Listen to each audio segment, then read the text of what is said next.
to you that when you talk about digital inclusion for socio-economic transformation and effective governance within our Migori County or any other part of Kenya, uh, it's legal. Look at Article 10 of the Constitution of Kenya. Who can guess what Article 10 says? Guess what? Usiassume hizi vitu ndogo ndogo. You try have some glimpse ya hizi vitu ndogo ndogo. It will help you mahali, sawa? Yeah. So I'm not here to make you think don't know. You know a lot, but there is small important thing which you don't know. So that is the dose that you're coming to make it. You join so that you can become better ambassador for digital inclusion within our county, right? Iko sawa? Is that okay? Yeah. So when you look at Article 10, it talks about public participation, transparency, and accountability. Do you know that in the Public Participation Act of 2016, counties are allowed to have online public participation? Do you have internet? Have you ever participated online on Migori County public participation on anything? How will you bring our leaders into accountability when we don't know these things? And as maybe youth ambassadors and digital inclusion ambassadors, if you don't know this thing, how will you lead other people? It will be problematic and chaotic, right? So basically, we need to know some basics. I'm not telling you to go and read a whole lump sum of laws, Just go and know some basic. In the Migori, Migori County, integrated development plan, we have a goal of digital inclusion. But does our government do anything? Maybe to ensure that internet reaches into the small area, we have maybe free internet in town. In Migori town, do we have that? Anybody to confirm? Because you're around wrong. Private. See, it's private. Yeah, there is no something of that. If you don't know about the county government integrated development plan, how will you bring the county government to action? Sio pesa zitakulwa tu huko pole pole. I'm not talking like a politician, but if you don't know, you cannot do anything. And if you cannot do anything, nothing will change. As young people, we usually have a narrative of saying, watafanya tu, who will do it? You can imagine this is a very sad truth, but it's the fact that in the next 65 years, all these leaders we see hawatakuwa.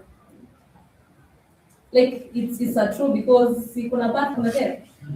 So no, yeah, it's a very sad truth, and it will be me and you to take up this space, right?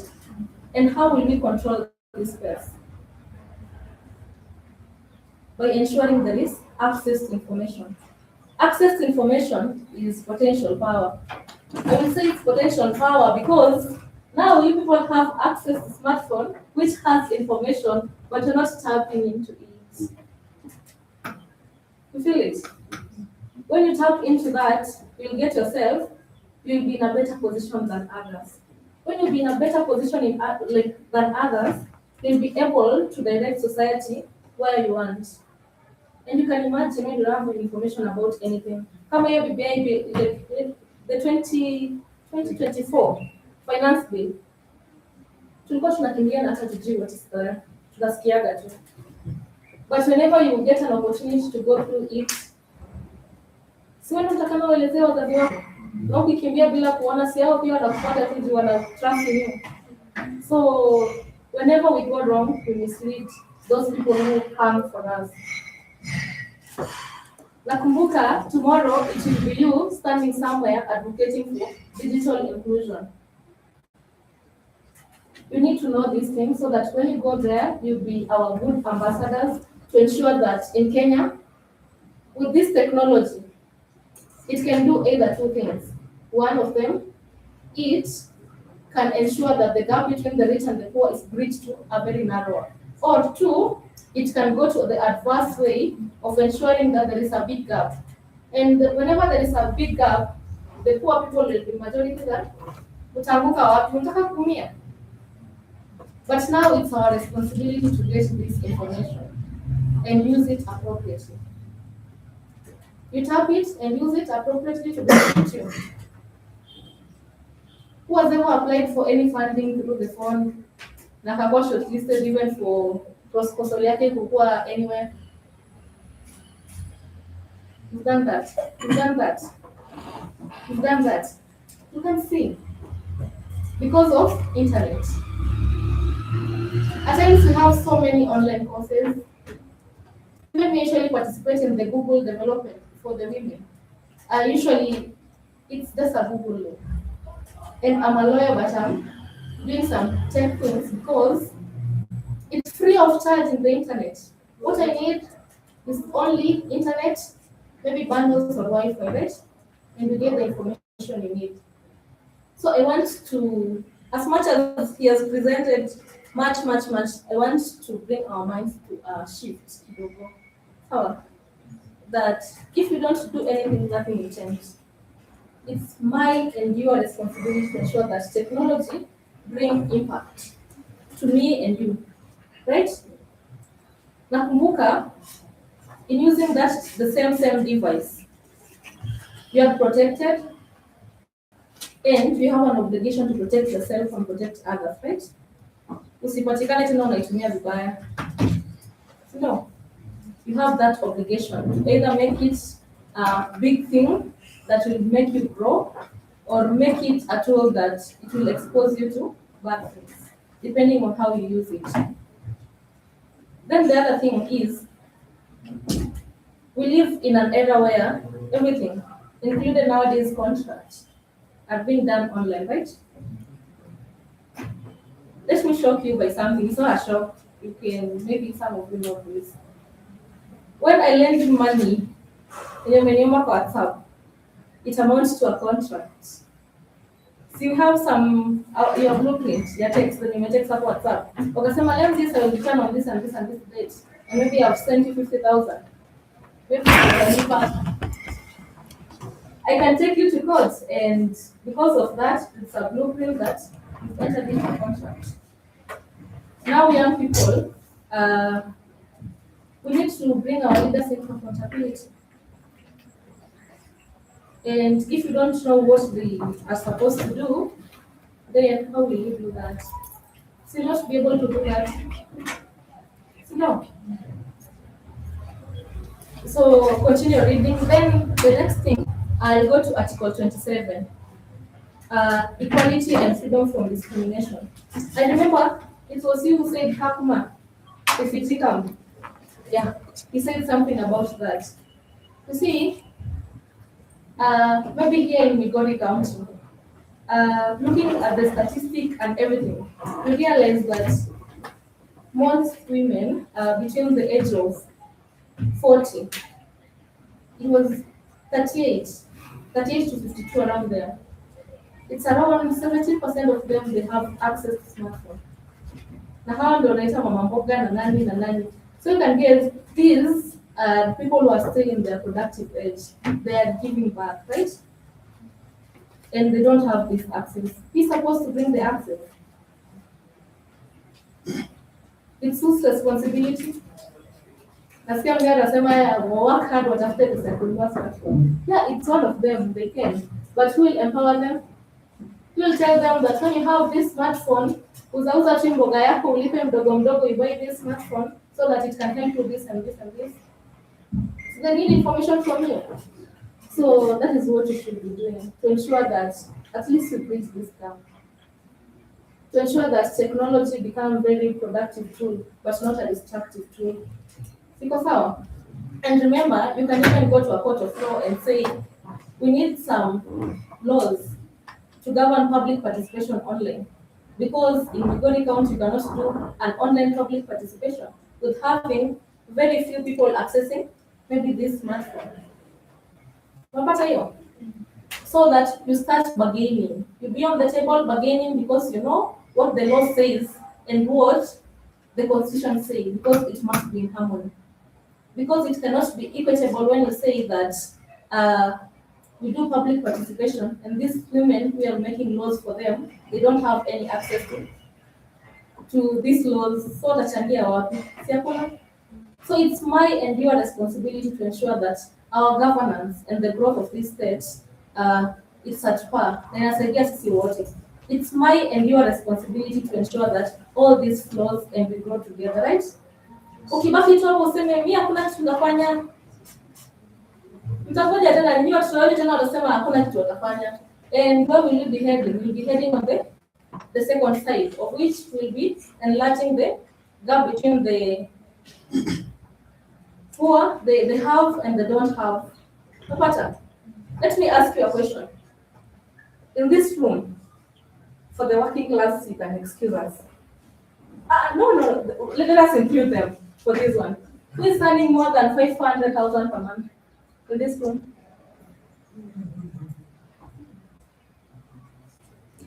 Who is earning more than 500,000?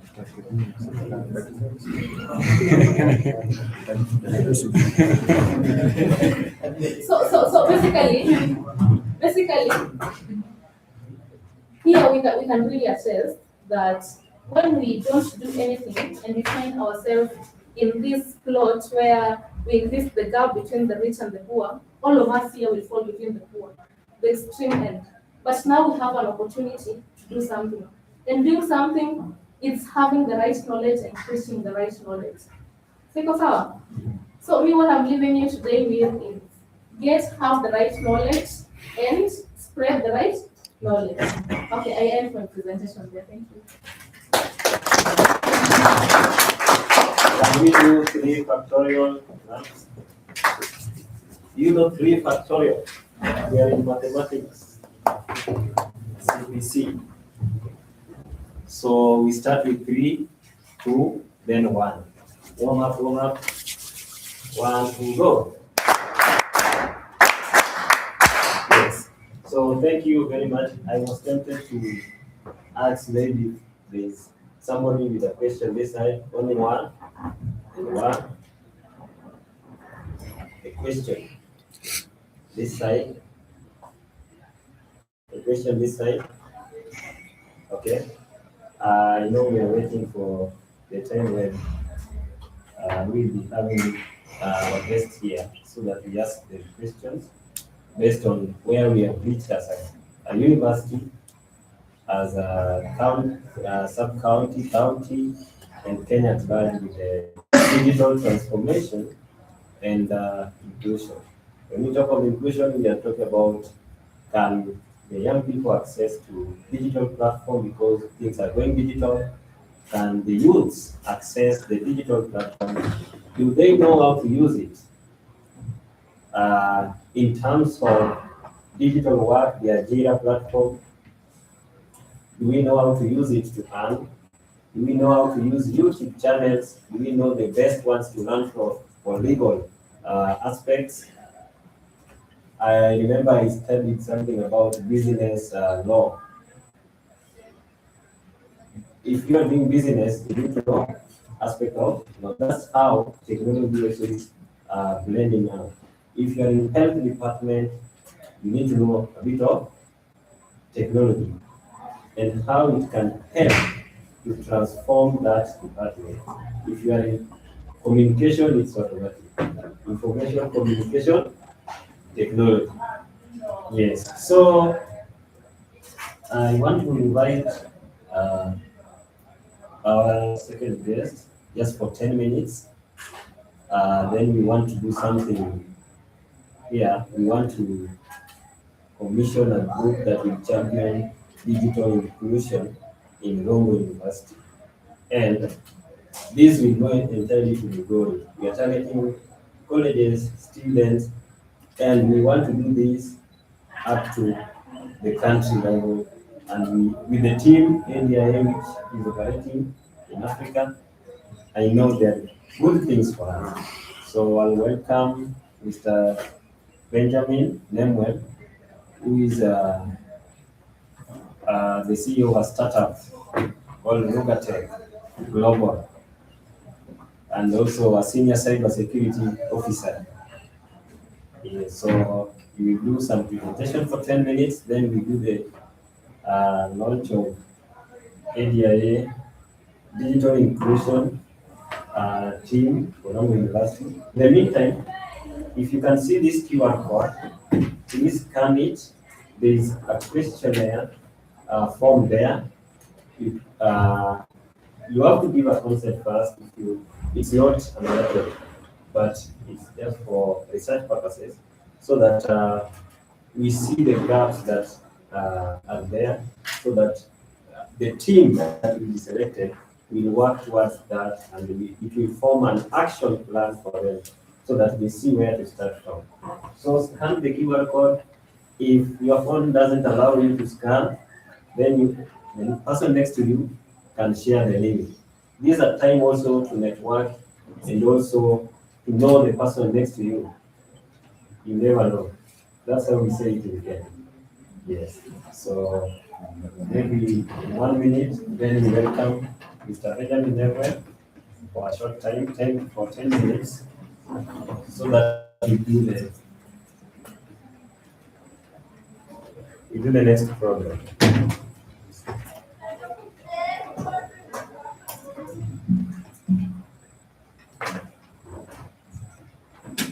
Okay, as we continue to start the study, I can greet you. Good afternoon. Good afternoon. Good afternoon. Good afternoon. Okay, my name is Mr. Benjamin. Never as my colleague. Yeah, so thank you so much for this opportunity, and I want to take some few minutes to just share some build presentation before we dive into a session of questions and answers. Yeah, I'm from Ugatech Global Limited as a cybersec consultant. Yeah, this my friend we schooled together back 2022, 2023, KCA University now. Told me there is a talk, you can come and join. And I said, maybe I can come and share some few tips on innovation. So this session, nataka ikuwe some interactive one.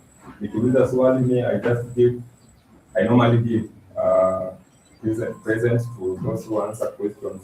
Wenye wanainua mikono sana na kijibu au wanapata zawadi after this presentation. Yeah. So sisemi ni zawadi gani, maybe inaweza kutoa blocks hizo. Yeah, so tukue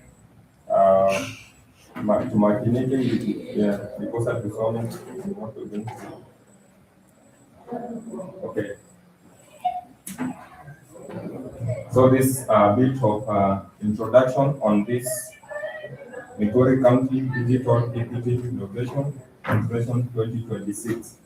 Yeah, so this is an intersectorial and academia based interactive session. Yeah, my brother just talked about this from morning, the first presentation that Alifana, and now I'm doing just before we do the questions and answers. Now, what we need to know is that we are in a digital world.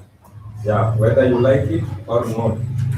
Hata kama yule mwenye kushago we are in a digital world. Yeah, lazima we dive into digital because we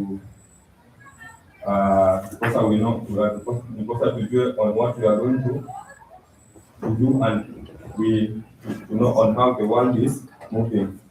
Yeah, the world is rapidly moving, and things have just come up, some new ideas. Yeah, young people have ideas like this one. I can see we are great people seated here, and we have some ideas.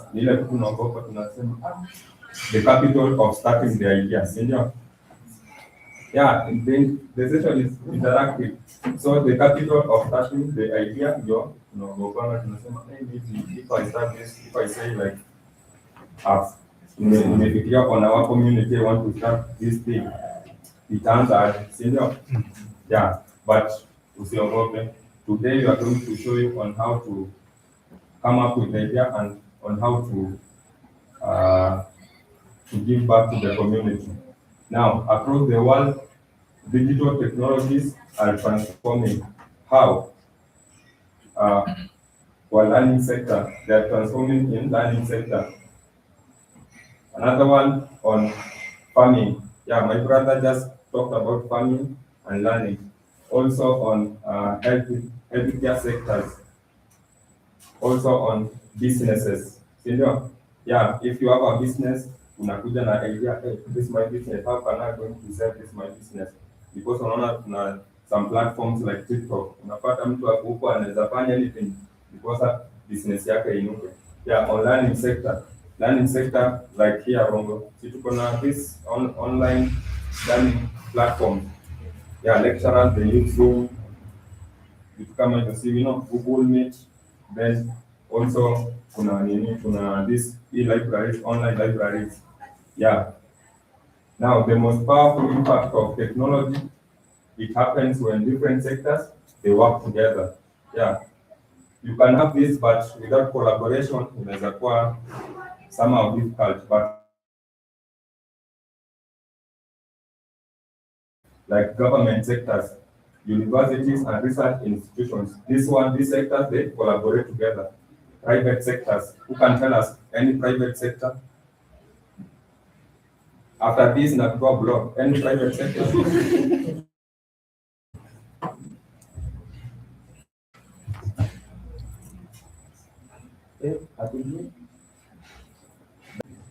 Safaricom. Yeah, Safaricom. Attribute Safaricom. Yeah. So Safaricom is one of the private sectors. We have innovators and entrepreneurs and community. Now this is the area that we are dwelling most, the community. Yeah. Under this session, we are aiming to explore technology and how it can be applied across these sectors. Now we are going to focus on 4 key factors here: digital health, digital education, agriculture, and business. Okay, then we go to the first one, which is digital health. Now, digital health systems around the world, it's adopting digital technologies. Now, who can explain what this one, the first one? Improving patient care. Digital health solution on how it improves patient care. Who can try? Remember, I have 10 minutes, then we have 5 minutes. Who can try? Okay, my brother. Yeah, so patient's history, medical history is kept there, so it's very easy to access when it's needed. Yeah. Tumpea moja. Yeah. So, thank you, my brother. After this, ukiendelea kuanza. Yeah. So that's how I teach. Ukijaribu, it's all about trying. Yeah. It's all about trying. Usikae tu uogope. My sister alisema tusiogope, si ndio? Just try. Maybe mheshimiwa amekaa huko asema this one because ako brave nimempea. No, umesaidia. Yeah, it's just about trying. Now, under digital health, it reduces hospital congestions. Yeah, mostly hospitals unapata you book daktari online. You see, I'm going to queue all people. Yeah, it expands healthcare access to remote areas. Remote areas, let's say, from my community, hakuna hospitali around. Yeah, but under this one, under digital health, it helps in expanding healthcare access to remote areas. Also, it enhances diseases surveillance monitoring. How? How? You want to try? Okay. That's like accidents the machines used. Yeah, exactly. Exactly. The X-ray machines. Another one. Another try. Yes. Yes, you can raise your voice. Yeah, oxygen kit for breathing. Okay. Under this digital health technologies can help. Remember that on digital health, it, it helps in addressing challenges such as limited healthcare infrastructure, long distance to hospitals. Tunaona hapo mgonjwa, let's say mgonjwa ako huko Ushago ndani, but under this one it helps in solving this by long distance to hospitals, shortage of medical specialists. Yeah, si kila hospitali kuna specialist but online inasaidia, si ndio? Yeah. Digital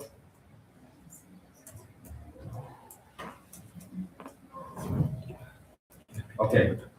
Another one is digital education. Digital education. Yeah, digital education, it allows online learning platform. Yes, tumesema under like this institution kuna online platform. Yeah, virtual classrooms, digital libraries, interactive learning tools. We have some interactive learning tools, such as example of interactive learning tools that we normally use. There's a hand there. Yeah. Yeah. Duolingo. Oh.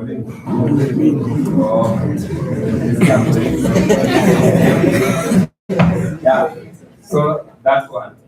Maybe you can tell us about what you do with Duolingo so that we understand.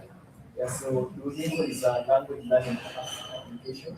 It's an online one, so you can learn whatever language you want. So it's very interactive. But for me, I use it for mathematics. I learn mathematics in Duolingo.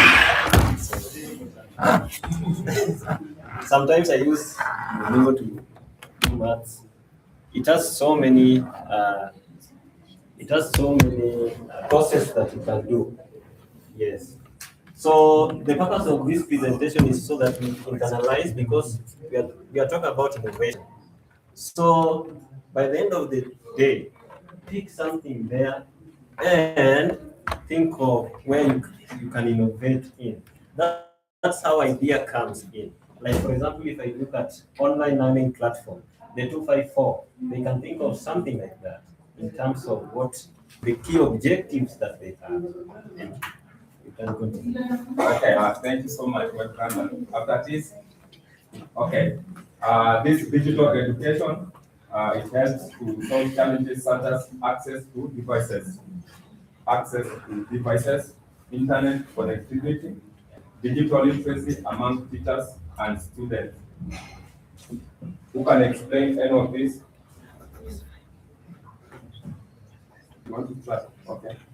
For digital literacy among teachers, for instance, the first speaker was saying, we convene teachers and teach them about how to use these digital gadgets and equipment so that they can help the students to learn. Yeah. Tumpe moja. Okay, thank you so much. Because of time, let me go to another point, digital agriculture. Digital agriculture. Okay, under this, digital agriculture, it provides farmers with these ones, weather forecasting information. Yeah, my brother aliongea about global warming. Situlisikia. Yeah, I talked about global warming. Also, it provides some soil monitoring technologies. Digital agriculture provides soil monitoring technologies. Yeah, nani ashaiona mali inafanya soil monitoring technologies? Maybe you have the idea. Mimi sijaiona, but maybe you have the idea. Yeah. Whereby they have innovated a guide where they monitor the soil pH. Yeah, soil pH. Soil pH. Yeah, my brother, another hand there. You can just stand up. Okay, thank you for the opportunity. I was about to say the thing and fail. Like for instance, we have a system that can monitor the same pH and water level in the same moisture above. Thus, suggesting for a farmer the best cropping and planting such a specific area. Yeah, to apply Bill. Yeah, thank you so much. Now, based on this, it will give the farmer informed decisions such as when to plant. Senior, to measure the pH and water ion, then it will give the farmer what we call the planting time, harvesting time, and when to sell the product. Senior, yeah, you cannot without digital. You cannot do all this as a farmer. Yeah, hapo ushago you can get like kuna vitu tunafanya but you don't know that is a like the digital in a digital world. You can do some things from unasema tu tunafanya ushago but tunadhania the only one ni ile inaitwa this greenhouse, you know. But some things our old father they normally use this digital wanajua ni part of digital. Yeah, then we go to another point. Digital business. Digital business. Okay, under digital business, it has created new opportunities for entrepreneurs and business growth. Digital business includes this one: e-commerce platforms, mobile, digital marketing, online service delivery. Kuna wenye tunafanya online service delivery. Yeah, we are doing this digital business. Mobile payment. You can explain mobile payments. You will mobile payments. You can have like the e-citizen, the way people pay through e-citizen, and also the payments through the government. Hiyo na wengine ni wangapi tumeenda kwa nini hii inaitwa supermarket, then unaambiwa your phone, unaambia then si tunaonanga hiyo, kwa hiyo ina pop up, then you just keep in your details, inaenda. Yeah, this one hiyo tu, si kitu kingine ngumu, ni hizi tu, like we have the answers, ile tu atujui digital business inafanya. Yeah, ni hiyo tu hivyo. Then today even a small business can reach global market through digital platform. Small businesses, small business, any small business that we small business. Running a kiosk. Yeah. Yeah, very short. Yaani tusiogope, just raise sema hiyo unasema ndio jibu. Yeah, young entrepreneurs are launching online startups. Na si kila mtu hapa kuna idea yenye nilisema. Yeah, this one. We have an idea but when tunaanza ndio tunashindwa. Nitaanza aje? Yeah, this one. Small startup software development. Nani ako hapa ni software developer? Yeah, you see. Si uko na idea but mali unaiweka ndio unashangaa itaanza wapi, nitakuwa busy na si hivyo. Yeah. Graphic designer nani? Yeah, we have graphic designers, digital marketers, all marketing. Nani hapa? Digital marketer. Yeah. This is a digital marketer. We have online consultancies. Yeah, this one. So don't overpower how to start these things. You just start small, then unaamka tu pole. Yeah. If I give my testimony, unashangaa this guy ameamka tu, niko tulianzia hapo. Yeah, I told you tulikuwa tunasoma na my brother, then tulikuwa tunataka tumaliza shule tutaanza aje. Alikuwa anafanya BBH. Yeah, mimi nilikuwa nafanya forensics. So I was like, hey, this forensic mimi nitaifanya wapi jamani? But I'm here presenting some things. Unaona, but nimefanya forensics. Yeah, usiogope. Anywhere you can start with technology, you can start from anywhere. Yeah, we have the ideas. Pole, you start small, you come up, meet like this team, ongea na wao, network. When you go somewhere, just network, usiogope, ongea. Then that's how unapata umeinuka tu polepole. Yeah, the role of academia in digital transformation, hii tutaona hapo mbele kwa question. The importance of collaborations. The importance of collaboration. Tuliongea about collaboration of government, this private sectors. Who can try any importance? Yeah, I have 1 minute. Who can try any importance? Yes, my brother. Like for example, institutions can partner with the digital, the people who know about mobile banking, whereby they can give, let's see, when people are paying fees or other payments. Yeah, very nice. Another trial. To bring in the issue of systems thinking whereby different professionals and experts from various fields come together and share their knowledge. So this one brings reality of the challenges and how to tackle them. This one brings in the aspect of government, this one brings in the aspect of community engagement and education and so on. Yeah, thank you so much. Okay, thank you. So in conclusion, as we engage in this session of question and answers, as we engage in this session of question and answers, let's share the ideas, experiences, and solutions. We have the ideas. Now let's share the experience and how we can solve it. Sinipo. Thank you so much for your time. I think you have learned something now. I think Mkianda, you're going to dive in and do more research on the same. So if you have the idea, just share with your friend or just look on someone how can it go? How can I go about it? Maybe another prepare the idea. We have the internet. We have the internet. You just do some research and then unaanza pole. So thank you so much. Let's get into questions and answers. Then on how we are going to call it a day. Thank you so much.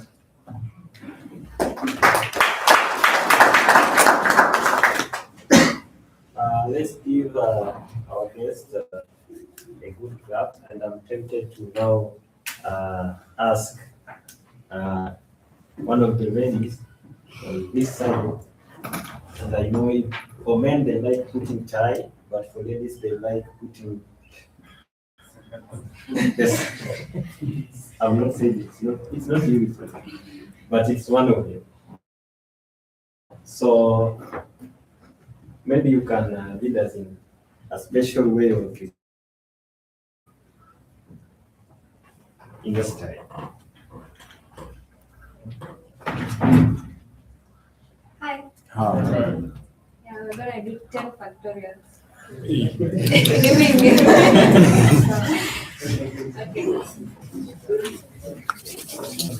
In 5, 4, 3, 2, 1.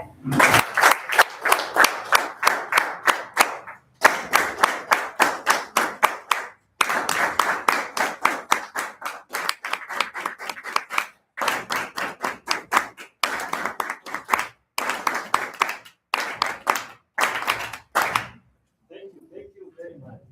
That's an innovative way of appreciation. 10 factorial. Yeah. Who did not attend maths class? You know, I'm not from Homa Bay, maybe, but in our side, in those sides, Kiswahili is a problem. So you find that when Kiswahili was being taught, you sleep automatically. So for those who are sleeping automatically when maths was being taught, you now know what's called 10 factorial. We in campus we were taught about something that to do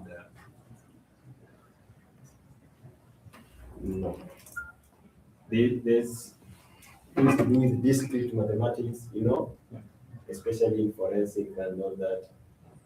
But I know you're not DCI and all that. Yeah. So basically, forensics is about cybersecurity. These are people who help you in terms of when Those who are usually crying, my phone is hacked, things like that. They can help you those things. And especially in digital era, it's a big challenge where we have scammers, like especially comrades.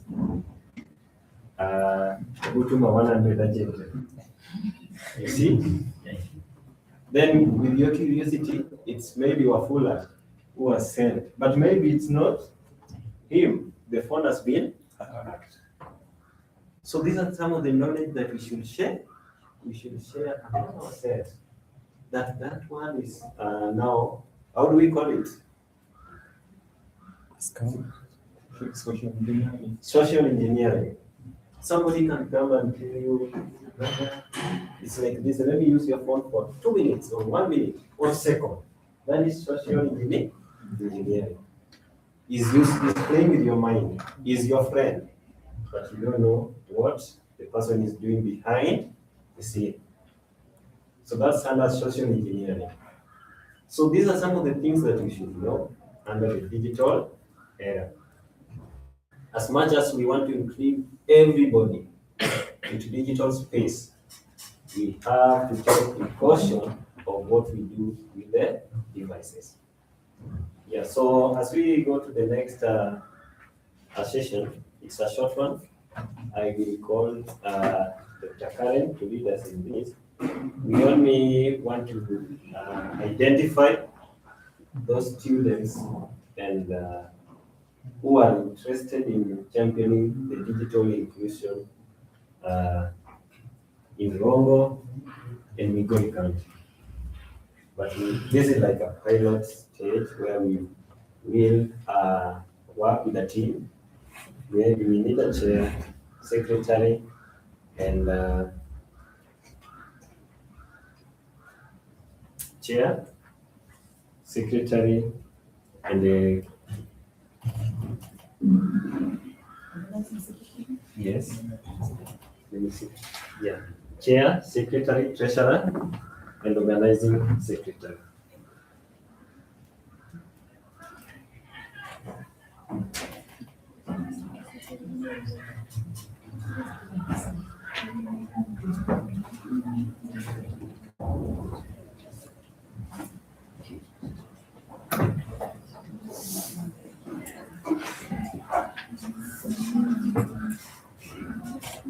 Okay, this is a short session because these are, we call them volunteers who will champion this in this institution. We need chair, secretary, treasurer, and organizing secretary.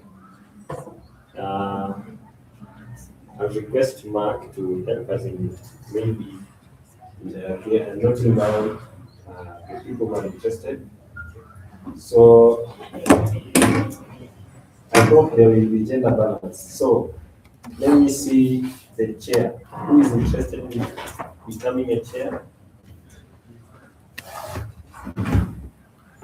One. Anybody else?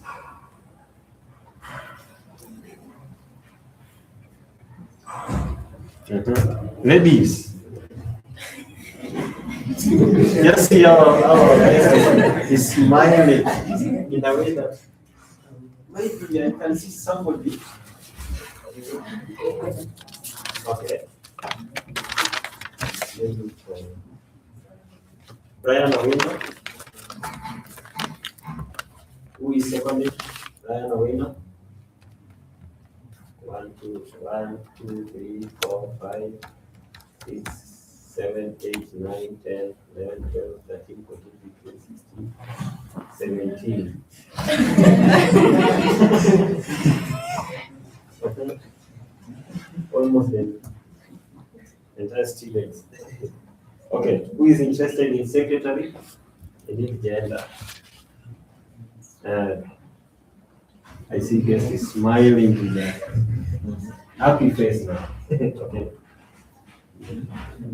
Lucy. Accord. Who is seconding? Lucy. Or is there anybody who wants to be a secretary? Okay, who is seconding Lucy? 1, 2, 3, 4, 5, 6, 7, 8, 9, 10, 11, 12, 13, 14, 16. Hmm. 16, okay. Treasurer. Treasurer.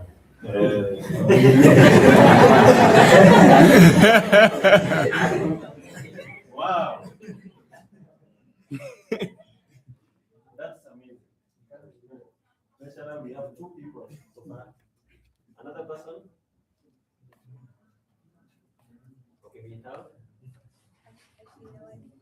Ashley. Yawade.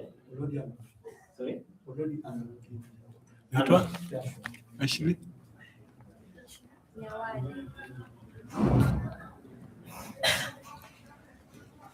Next. Maybe you can, because you're 2, you can just step outside and play.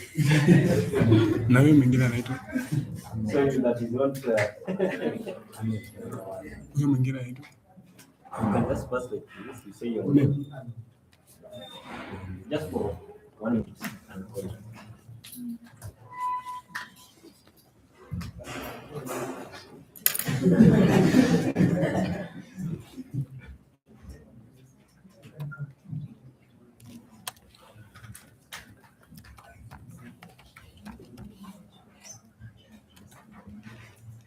The second runners up will be maybe the organizing secretary.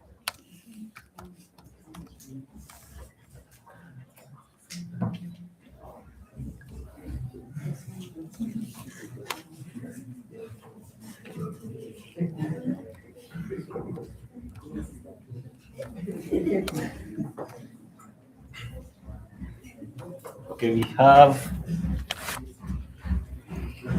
So we have Ashley Nyamache. Nyawade. No. So who is voting for Ashley Nyamache? Hii sasa nataka mkono juu. 1, 2, 3, 4, 5, 6, 7, 8, 9, 10, 11, 15, 16, 17, 18, 19, 20. 20. Oyoni Arnold. No. Oh, yeah. 1, 2, 3, 4, 5, 6, 7. E. No. Tell me your answer again. 1, 2, 3, 4, 5, 6, 8. Carry ones. Answer side. Sumebeba. Yes. 1, 2, 3, 4, 5, 6, 7, 9. Okay, so Ashley Nyamache is the treasurer. Then Arnold will be the organizing secretary.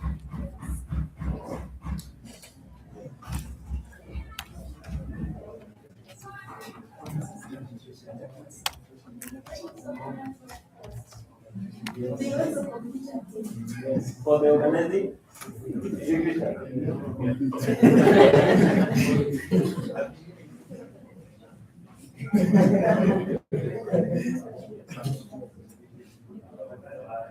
okay, let we observe the treasurer votes for the organizing secretary. Yes, like that. As many as opinions.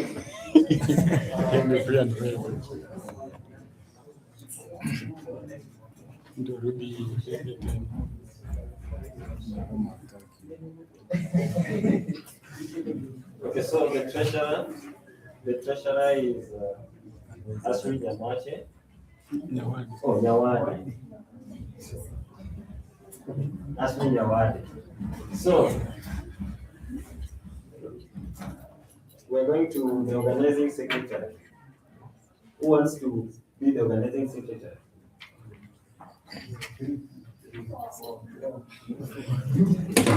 Four. The 4 of you can come. The 4 of you can come.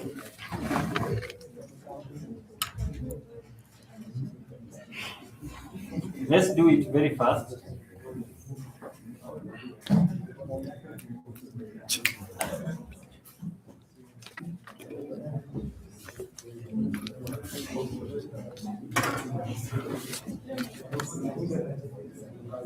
Write your name as you just step outside for 1 minute. Just step outside for 1 minute. Oh, your name? Joseph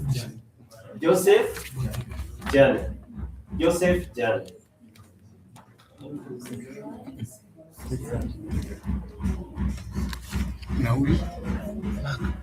What's your name? Say it loud. Mishael. Mishael. Mishael. Mark Bichane. Mercy Nashifai. Mercy. Nashifai. Mercy Nashifai. Okay, so let's go very fast.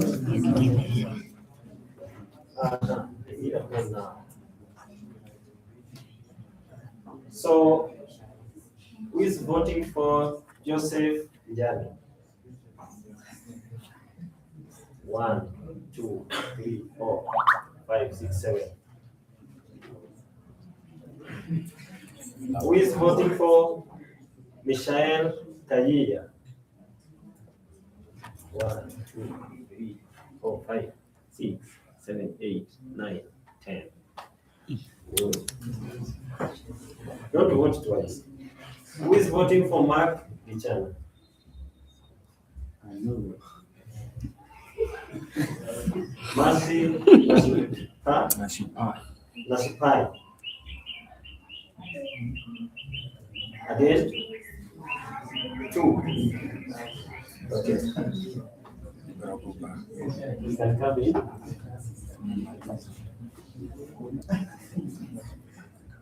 So, our organizing secretary is Mishael Kayiya.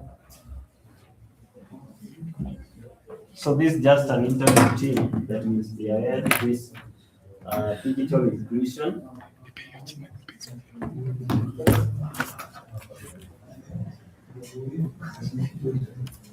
So you, the team that is selected after the next session,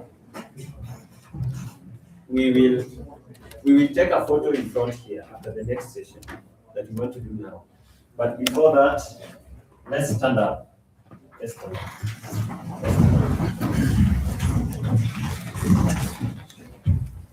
Let's stretch, stretch, stretch. Stretch. I'm tempted to do more intensive one. So, you focus on me here. It's a simple. But if you mess, you will come here. So if I say Margot,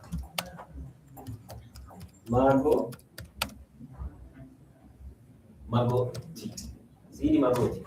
Margot, Magoti. Margot, Magoti.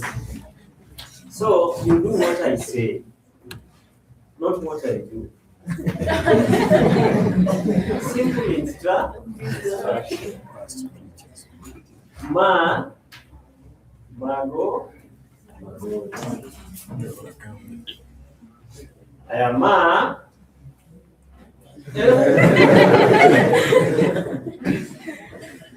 Magoti, Magoti,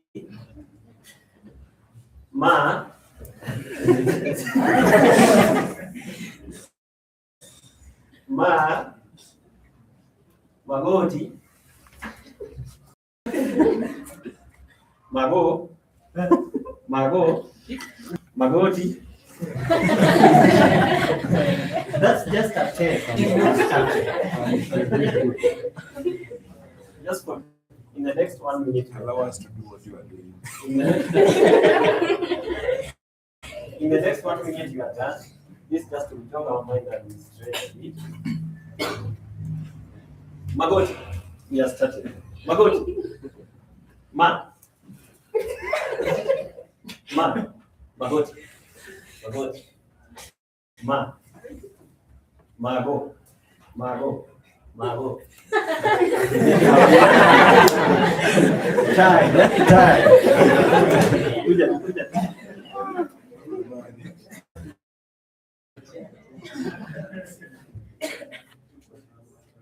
So, your work is just to watch and tell me who's doing it.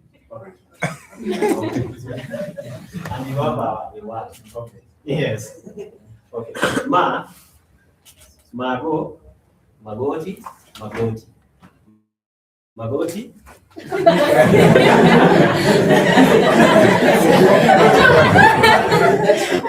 You need to be three. One is here. Just come. I need one more person. Your work is just to watch. Mago. Hey.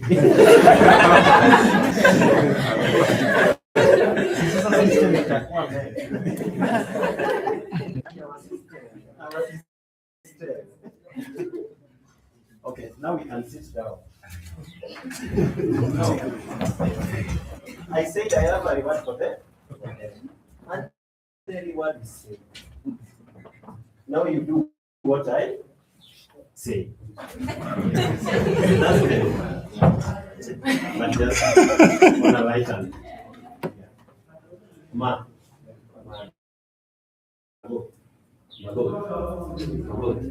Magoti.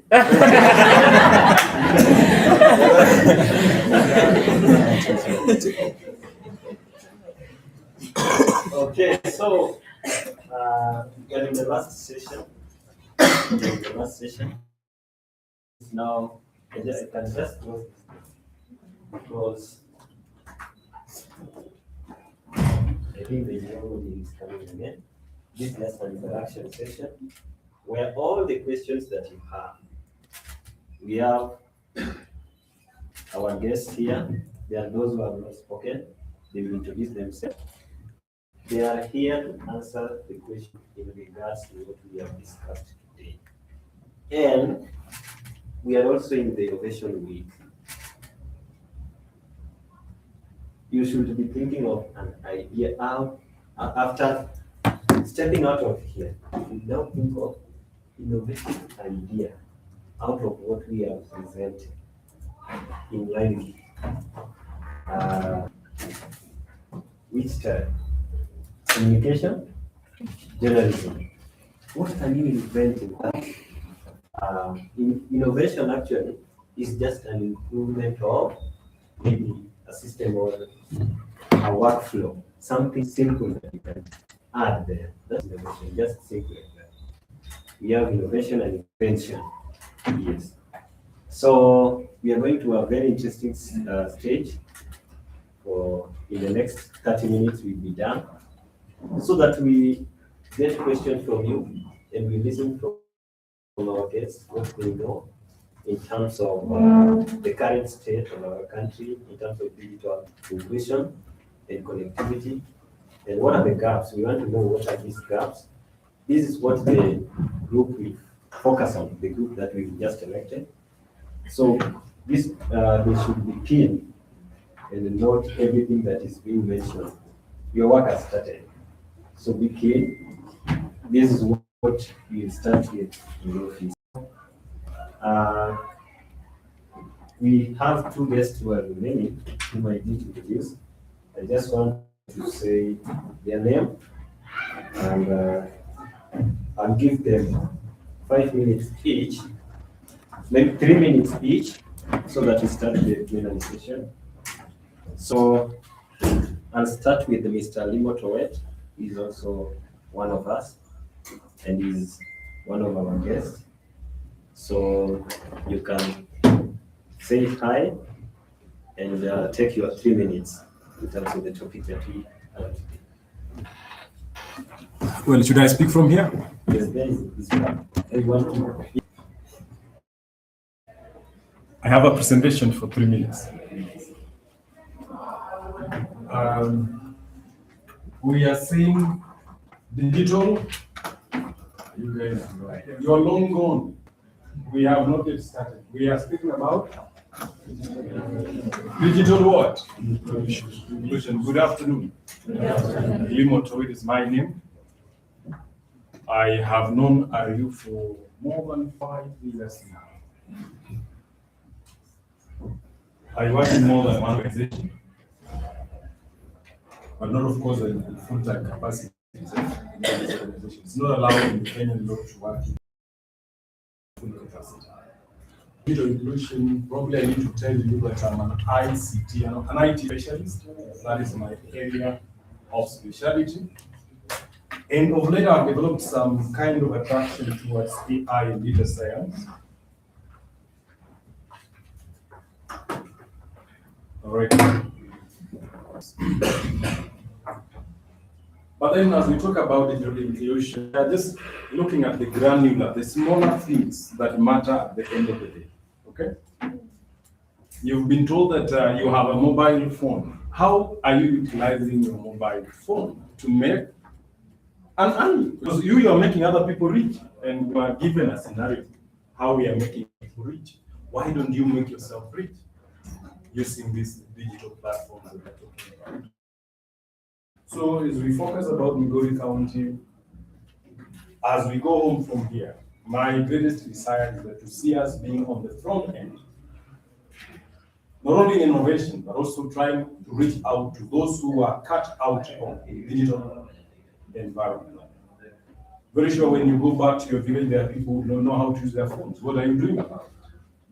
I was telling my friend here that, are you a Pan-Africanist? And I said, yes, but I was asked, what is the anthem for? AU. And I was like, what is that? Huh? Do you remember your last stanza in our national anthem? What does it say? So for me, I have a simple task from you. This is what you want. I want you to do for me quickly. You have your phone with you? Because we are talking about digital inclusion. You have Wi-Fi, right? So navigate through your browser. Browser is an application you use to access the internet. Go to Google Chrome, maybe, for that matter. And I want you to Google something called Menti.com. Menti.com.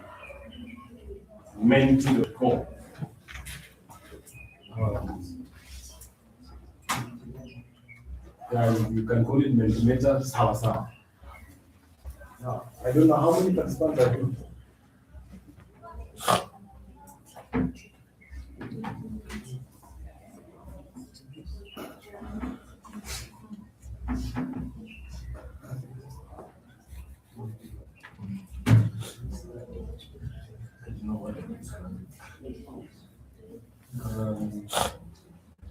Let me see if I can do it. Send it to you now.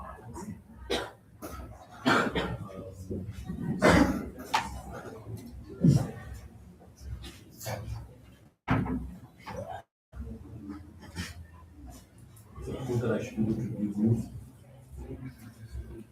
You say something? Okay, let me see if I start the presentation. Yeah, you see that? You can scan or you can enter this. If there's a place where it's asking you to enter to join it. It's part of learning. It's a platform we can use to collect statistics. If you can scan, yes, scan. But if you can see from your browser, there's a place where it says join. Just enter that number and join. Good, we have begun. We have 8 respondents. Yes, 1 has responded. Just type what you have from this particular forum here today. What is takeaway? Because I did not have a presentation. My work is to answer your questions. That's why they're there. And now let's see. We have innovation, and that will tell you that the greatest word that you have had today is actually innovation. Now digital inclusion is coming. Inclusion. Let's see. Innovation is changing the color. Just for do your vote, send your response. You want to see. Oh, someone else have the word hello. Fine. The programming will begin by the word hello and then yeah, it's fine. I have so far 12 of 18 have responded. Keep doing it. You have the Wi-Fi, or you are now in the other device. You can give your device. You see the guy who said we give out devices. Are we there? How many so far? I have 18 of 15 of 19, 16. Things are changing. Digital inclusion, innovation. The word at the center is the one which is carrying the day. So I want to see which one is carrying the day today. My things are over. I think I will leave at this question only because I want to do the other one. And you can take a photo of this. This can make a very good profile for you. So innovation is what is standing out, followed by digital inclusion. Now inclusion is somewhere down there.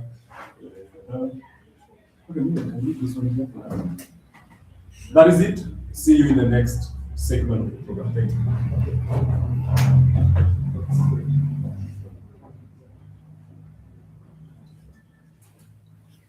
Okay, thank you very much. Yes, this is very important, so make sure you participate. Okay, so I'm going to welcome Juma, who is a representative from Youth Senate Kenya. After Ayub Juma, we have our brother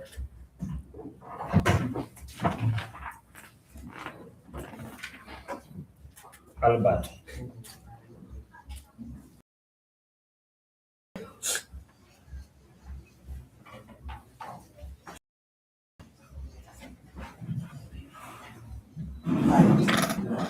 Good afternoon.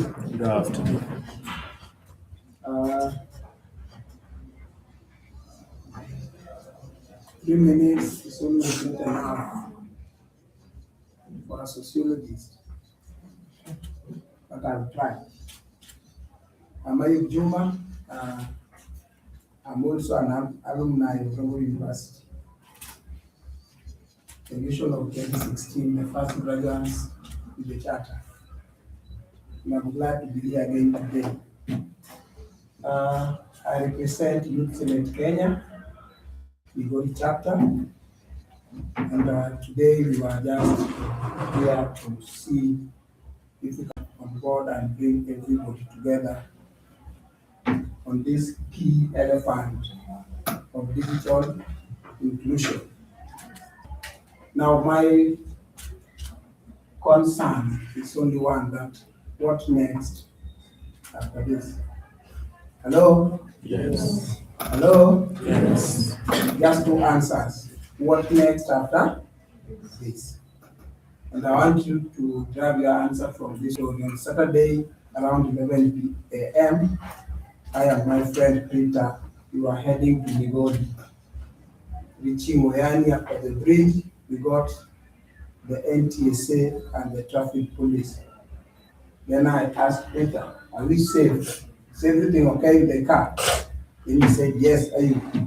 Kaena. Peter, then the NTSA officer looked at the insurance, then turned to us. Are you aware you don't have insurance? No, Papana, we have it. It's there, it's expiring May 15. Man, you don't have insurance.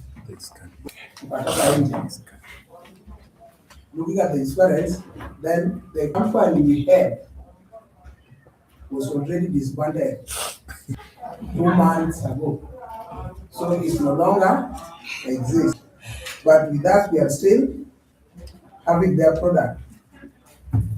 Then we were told, we said that we pay a cash bill of 5,000, or the number plate withdrawn to get to court. From that story, in conjunction with the digital inclusion, what was the gap? And that's answered the question, what next after this convention? Where was the gap between us and maybe the insurance officers? Access to information. What is another gap? And remember, I have a smartphone. Hello? I have what? Peter also has. He also has a laptop. But you see, we were not even aware that a certain company has been disbanded and we are still using the product. And that's bring us to the importance of this conversion of today of the digital inclusion. There was a presentation asking us, it's not a matter of having the gadget. Hello? Yes. Si tulikuwa nayo? Bado hata tu kujua hiyo kitu ilitangazwa kwa KTN. Si tuko na TV kwa nyumbani, si ndio? And how many times do we spend watching the news? Afadhali tungoje kipindi ingine, lakini sio mimi, but we have the gadget. So the importance of this convention today is to help us understand the importance of digital space. How are we benefiting from that space? Sawa. Then the information we get from that space. I've seen the presenters talking about something on agriculture, business. Are we together? Yeah. We have something, wengine walikuwa wanajua ni crop ya wazee. Wangapi we love cassava? Hello? How many of us take cassava? Ile imechemshwa na strungi. Hello? Naona vile room wanashangaa kwa cassava ni nini? Hello? But as we talk today, as the Youth Senate, we partner with Self-Help Africa just to champion for cassava value chain, and we call it a white gold. Now, as a student or an innovator in that value chain, what can you innovate to help that crop, to bring that crop home so that it can be of importance? As we talk, there's a market. But you see the youth and the agriculture part, but nowadays things have been innovated. Sio lazima uende tu kwa shamba na jembe. I like the team which had the platform to detect the soil, water, what. Now can we bring that idea home? So wale wa mama wanaweza jua. They don't understand big English, but ukimwambia you have a smartphone, unafinya tu hapa, ukienda hapa itakuonyesha sahihi where mbolea ya top dressing. Are we making use of the digital space? So that's what we should have in mind. After this, what next as a team?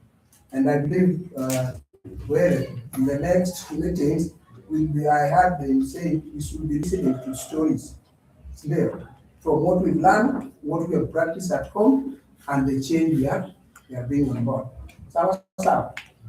Yes. So as we champion at the Youth Senate, we look at the advocacy of public participation, inclusion, budgeting, and remember there is no single day the government will print the county integrated development plan yenye inatutosha wote, si ndio? Ili tujue nini imepangwa hapo ndani. But when we have the digital space, we can access the information, we'll be able to see what are the plan of the government, what are the budget allocation, so that when we talk, most of the youth wanapenda kushout kwa funeral.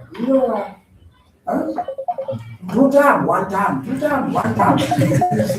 Ukimuuliza haya one term, alafu najua amekula pesa ngapi? Hata sijui, lakini amekula. So the digital space, the inclusion, if we have it and practice it, we'll be able to have the information at our fingertips, so that we develop our community and make sure all money that are allocated to public are accounted for. Otherwise, asanteni sana. We'll get another opportunity to support and even share more ideas on what we do. Sawa. Hello? Yes. I had the 254. It's a club within the university. Country. Yeah. Okay. That's nice. I happen to found and be the chair of the sociology club, Logo University. And we did a lot of community outreaches, in the hospital, the orphanage, and I will encourage the same. If you have such ideas, then let us reach out to our community. Asanteni sana. Let's meet in the next session.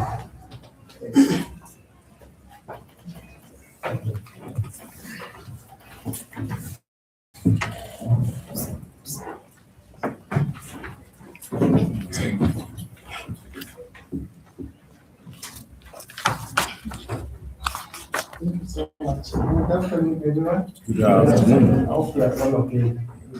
Okay, this is Albert Ruma, founder from Afri Empower 254. Afri Empower 254 is an NGO and is a youth focus. That's why most of our members are here. I don't know if you can just see them. Members from 254? Yeah, you are here. Around 7 of us. And one of the main aim that, one of our main aim we're working on is about empowerment and empower through advocacy. And our focus being in Igori and Kisumu, but we are planning to expand. So that's all about our organization. In case you need to want to know more, you must check our website. We are across the social media. You understand more about what we are doing. We are not only working in university, but we have a lot that we are planning outside. Based on what we are tackling today, the last question that I just want you to ask yourself is about the digital inclusivity and growth in our country, not just in Rome University. You as someone who has attended this thing, it's a time now. You have to ensure that the message that that you've had here, you've taken it to someone else who really needs it. Because not everyone can access such kind of forums, but you are very privileged to attend such an forum. So ensure whatever we learned here, we also share it. And as one of our activities, that's why we are here. And the message will go as far as possible in some of the places. Thank you so much for that, for your time. Thank you so much.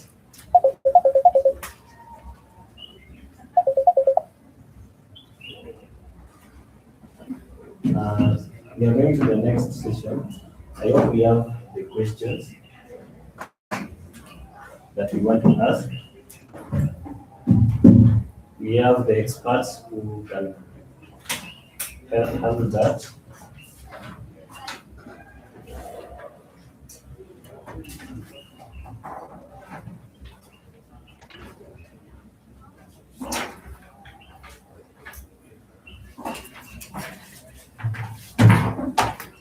Before I ask any question to our guests, anybody who has a question?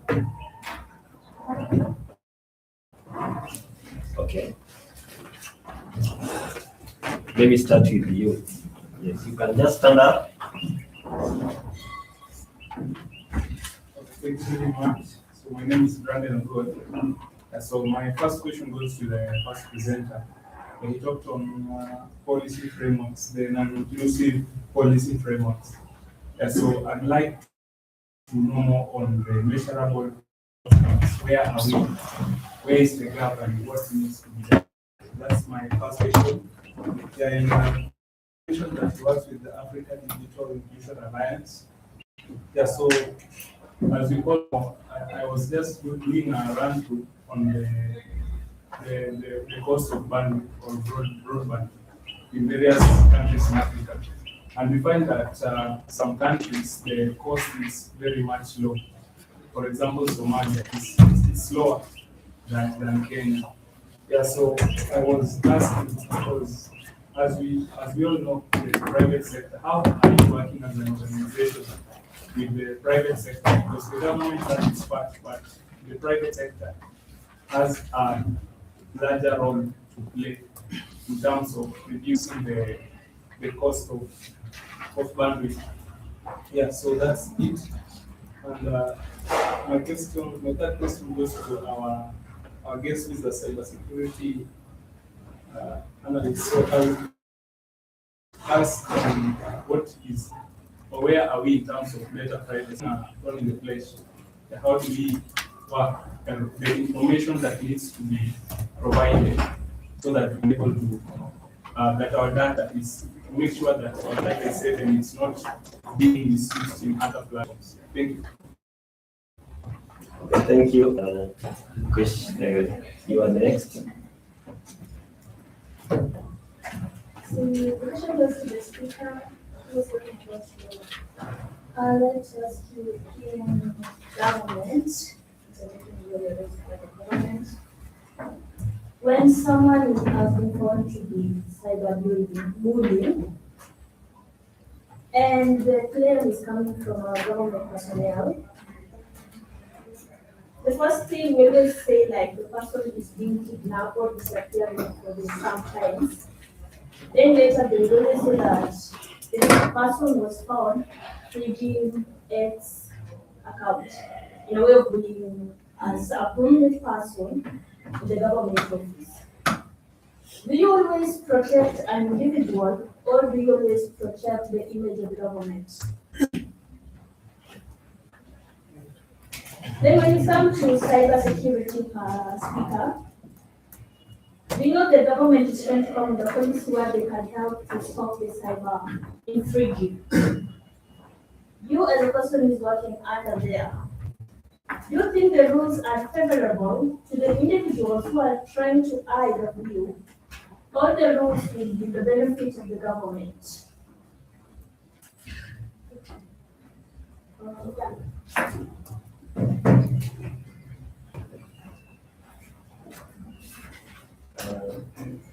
What's next?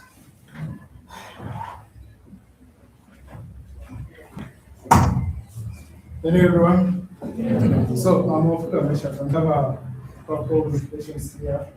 The first one is to go to the first presenter. You mentioned something like as students, you know, to use these we have the digital gadgets and devices, right? But now we have these individuals who want the same gadgets and he's earning from the same gadgets. So my question is, how best can you brand this to like the first person who is earning from, he or she does not know how to use, I mean, he lacks the digital literacy skills, but he's earning from them. He's just like a content creator. Yeah. His work or our work is to simply take the phone, record himself, post on TikTok, then there he's earning. Then person two is now a student here. We have these gadgets, we know how to use this everything, but now the problem comes in, we can't earn from them or we don't secure enough opportunities from the same gadgets, using the same gadgets. So between these two, who is using digital gadgets effectively? Yeah? So then the second question is, data privacy. The first person has a question on the same, and here is mine.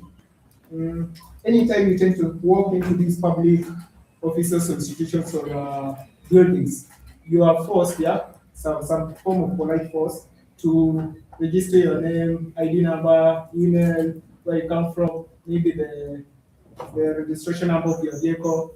Yeah. So is it a must, like as a citizen, like is it a must I provide that data to the union? And where does it always go, this data? Then number three, recently the government came up, I believe it's current now, if I'm not wrong, who came up with this bill of regulating AI use in Kenya. So how best can you find a balance between the government really trying to govern the use of AI among Kenyans and trying to manipulate people's freedom of the use of digital gadgets or maybe technology, specifically AI in general? Because I suggest that the streamlining or maybe the regulation of AI, the use of AI among Kenyans, it's because some people tend they overuse, or should I say, they started to use AI maybe to repair the president in some bad images, videos. I believe you have seen that. But now, at the end, how this can be favor those people who are using it in the right way and not limiting the same people just because there are some few who are using the wrong way. Yeah, I believe that's enough for now. Thank you. Last set of questions. Right, so I go by Juma Rafari Buddha. I'm a graduate student in School of Arts, Research and Business, studying political science and public administration. Yeah, so mine will start with an analogy. And this is something that actually I discussed with Mofula before.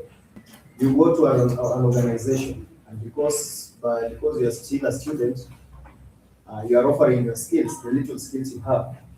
But instead of saying some form of monetary appreciation, as that is what is normally given in employment, they tell you tunakupatia skills and exposure, right? Now, this is very key in what I'm going to ask. My question is, what is different from what you are doing as in regards to all these other startups and all these other data protection initiatives that are there? Remember, we also have the Ministry of ICT and Digital Economy, and they are doing something very similar. So you've already taken some of our details, and we've already formed some of an executive panel in regards to leadership of ADAI. The term is that we are going to empower. But even so, I agree, and you'll agree with me that there are already other startups that are there, including the government, that is doing something about, say, empowering people, digital inclusion, and so on and so forth. So what is distinct about from you, the government, and all these other individuals that are there, all these other players that are there? Thank you very much. Thank you so much. Let me turn this way.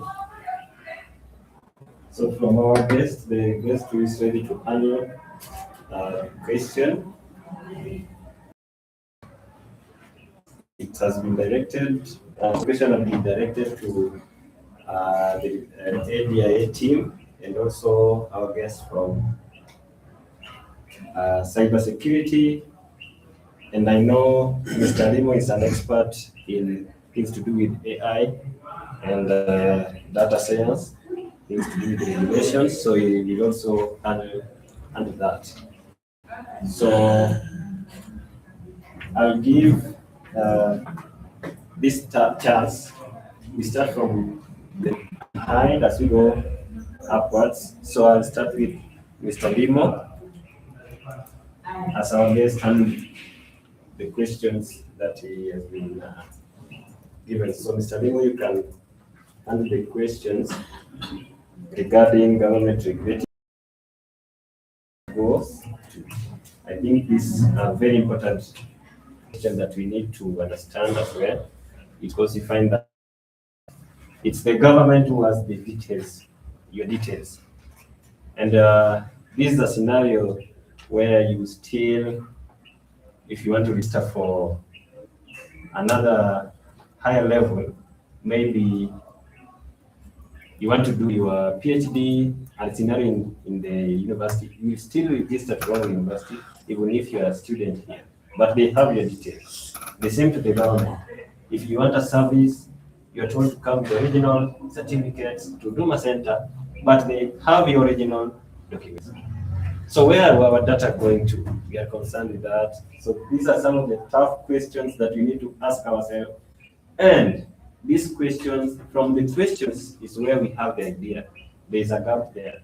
It's with the gap that I've highlighted. Welcome, Mr. Lim. Thank you so much for that. I have a raft of questions here. Probably I may be able to respond to the ones. There is this question of where are we in data privacy? Are individuals responsible, government? Well, and you have of course asked that every time I go to an institution, I have to register. Why am I doing that? Probably that puts risk. Well, allow me take it from this perspective. why do you think that organization would have to request for you to register your data? Like right away when we entered this institution here, we recorded our names here. Yeah, I'm very sure you've signed an attendance, is it so? And I know probably we did not trace after this. One of the reasons, of course, we have this kind of double work that is happening is that we have disintegrated systems. But then there is a role of the government and there's a role of the individual in terms of data security. One of the ways the government is trying to ensure that your data is secure is actually coming up with frameworks, and even though there is Data Protection Act, which was enacted, and I've always said that it's not very strong as such, because people have been found culpable, but they have not been prosecuted sometimes. You have a responsibility, but then the word privacy is elusive now. What is privacy?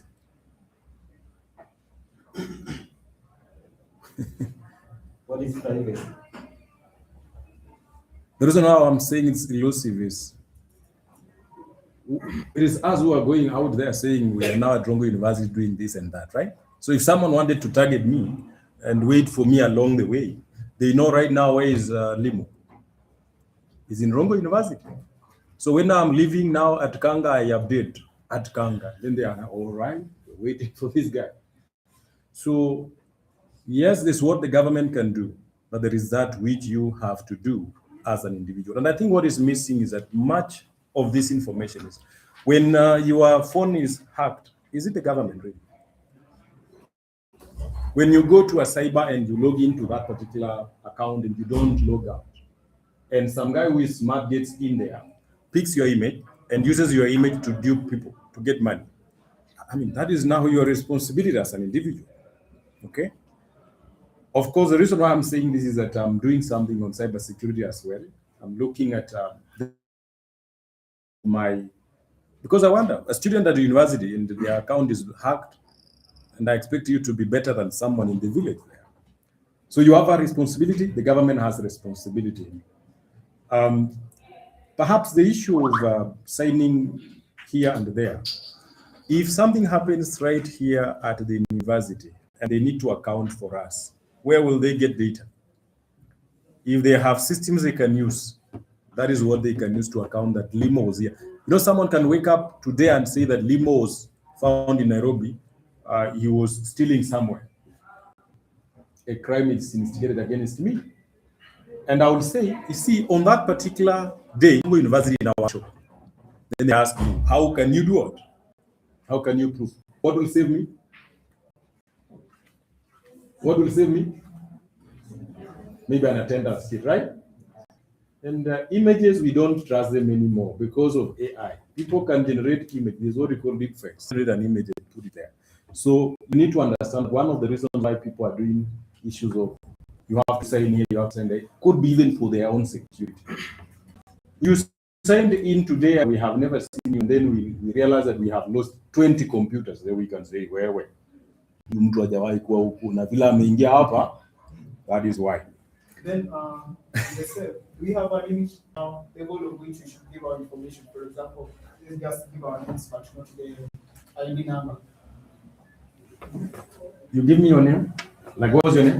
Wafula Misha. Can we also have another Wafula Mesha? Yes. Is it possible? So how can we distinguish between Wafula Mesha, you, and the other Wafula Mesha? So we have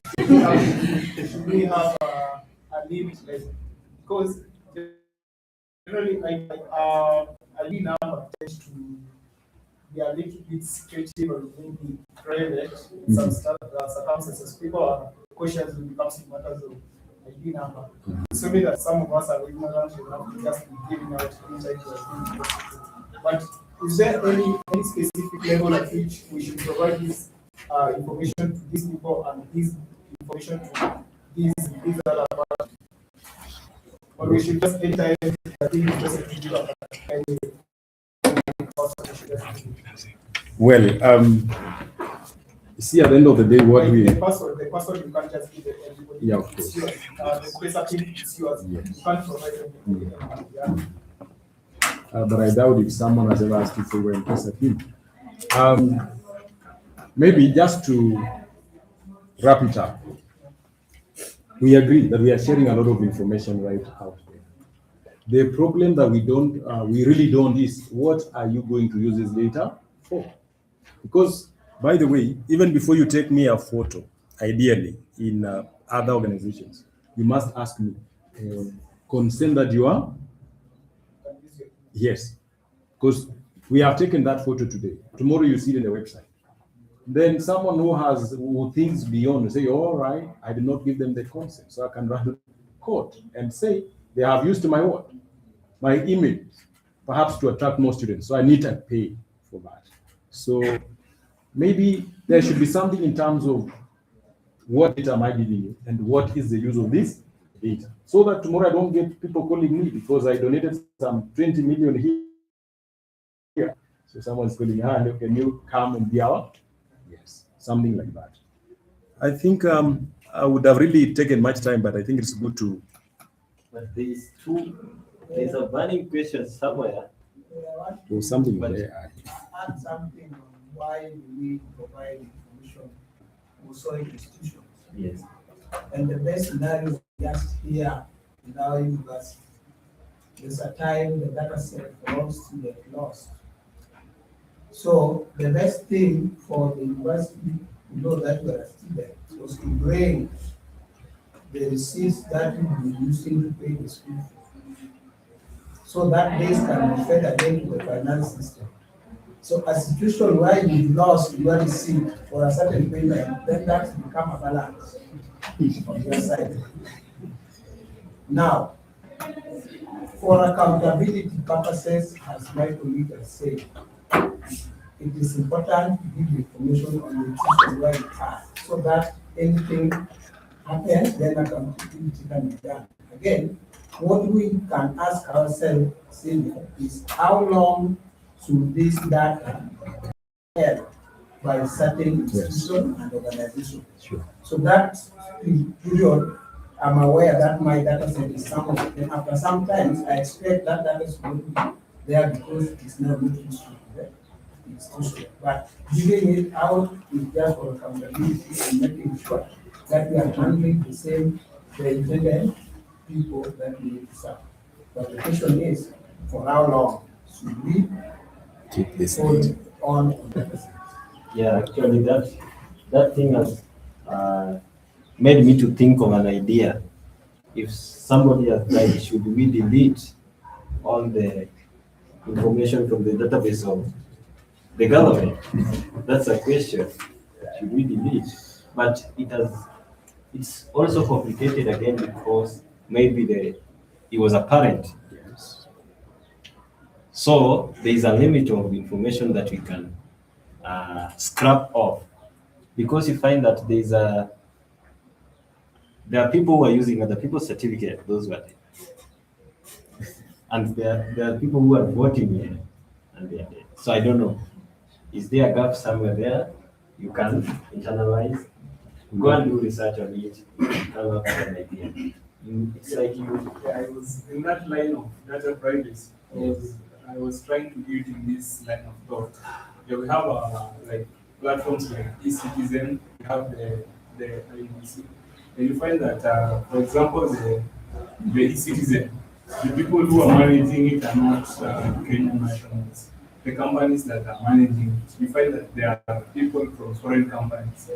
And with the IBC, we see that they use the biometrics. And how safe is our data? Because with the current gadgets, we have this they're using the biometrics where they use your face, they scan your iris, and also the fingerprints. Because and if we check most of our gadgets nowadays, we use these biometrics. So how safe is our data? Because somebody can easily breach, then it is used.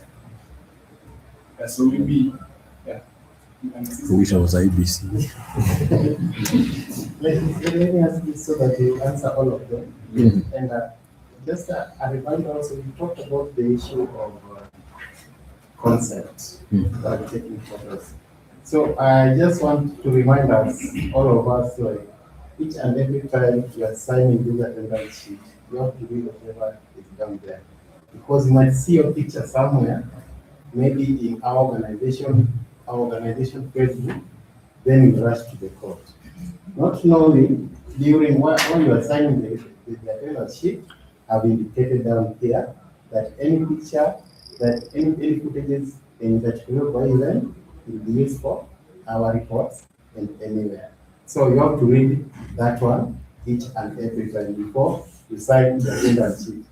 In line to the same thing, in line to that, I don't know if there is a regulation on issues like while I'm to indicate the note or consent down here.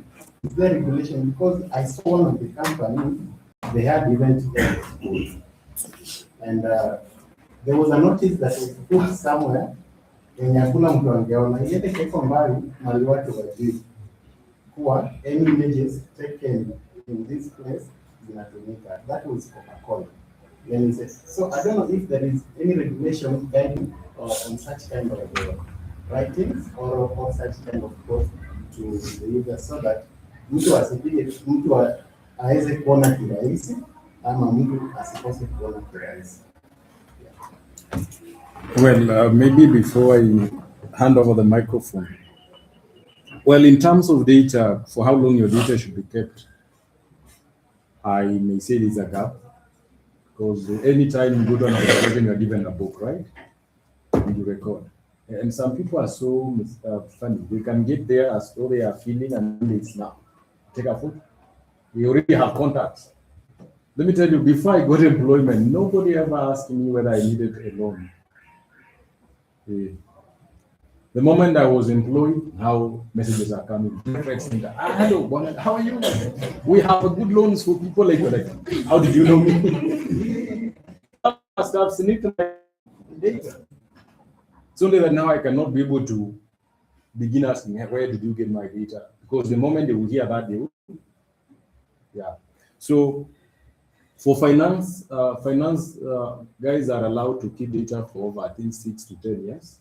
Once that is over, they actually destroy those documents. But there's data that you cannot destroy. Okay. The data that you cannot destroy, we cannot go to the government database today where we have registered all our citizens, and then we say, now let us search for the people who are dead and we remove them. I'm a parent. If I die, they are my children who may require some other services. And like when you're looking for scholarship, one of the things people are used to give them scholarship is a school. Do you have all the parents? Okay.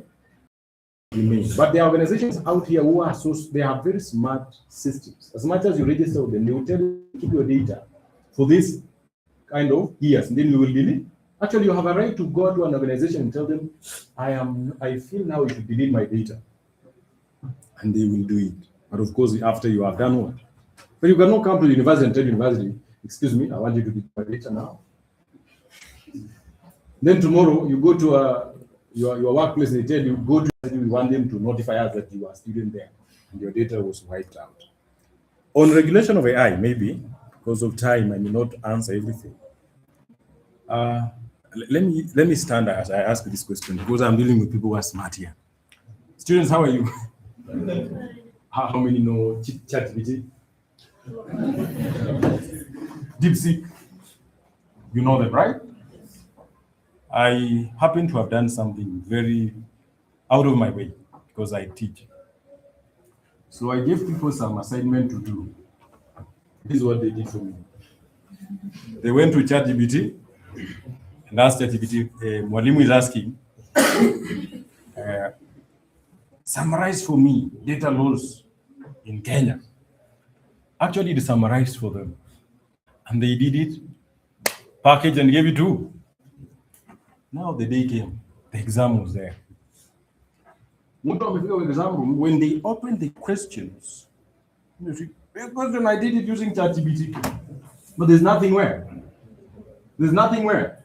But you see, you scored it. Now, ideally, AI should be an aid. AI is not replacing me. I am here to stay. Hello.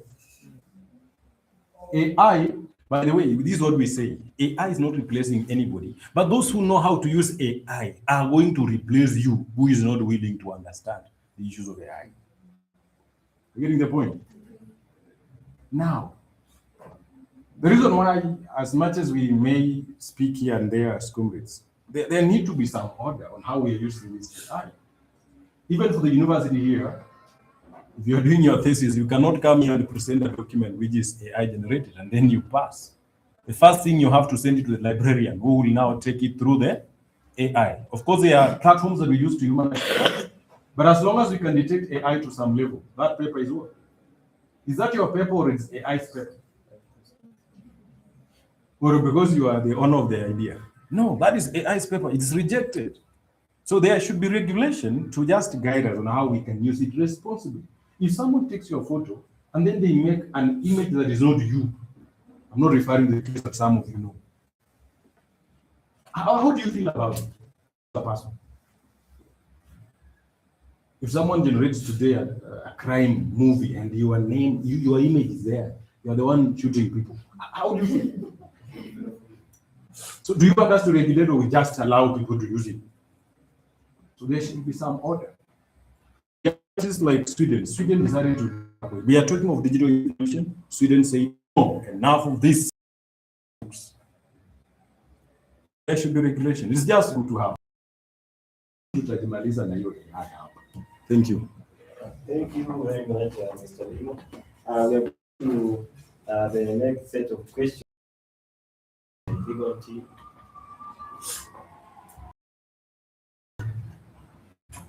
All right. There were some questions that were directed to me. Maybe I should start with cyberbullying. Do we really protect the government image or do we protect the victim's image? Whenever we find any scenario that maybe, can I use an existing case? Maybe the Tuju, right? We have a lot of allegations surrounding it, and I cannot judge because the case is still in consideration. So whenever we have any matter about maybe cyberbullying, somebody is being bullied, basically the law protects the victim. Always, the law protects the victim. However, government institution also comes in. Its image must be protected as well, but the victim protection comes first in any scenario. However, we have procedural matters. However, in our country we have corruption and other things. But what the law stipulates, the law says victims comes first. The problem is in its implementation. We have a lot of challenges in implementing our Kenyan law. That's why we people we need to step up so that our country can be running on the laws that exist. Kenya is one of the countries that has best laws, but implementation is nearly less than 30%. Number two, I will address more on data protection. We have the Data Protection Act of 2019, which you people can really go and read. Maybe on the recent case, do you remember this guy mwenye alichora our Honorable His Excellency President akikuwa in a coffin? The AI generated something. The guy was acquitted. He was acquitted not because he didn't do wrong. Doing that one, it's a wrong act. But he was acquitted with reason being that the evidence which was used against him was wrongly acquired. Safaricom gave his details to the DCI so that they can trace the phone IPI, and his arrest and everything. So basically, he was not acquitted because he didn't do wrong. He was acquitted because the evidence was in a wrongful manner. For example, now, if the DCIO could have followed the due process of now coming to court and say, now we need the hands of Safaricom to help us get this person, they get the court order, Then from the court order, the father went ahead and arrested this person. The person could have been convicted. And now he's come to the court saying that since my data was revealed, I want 20 million compensation. The case is still on. I cannot really talk about it, Sana.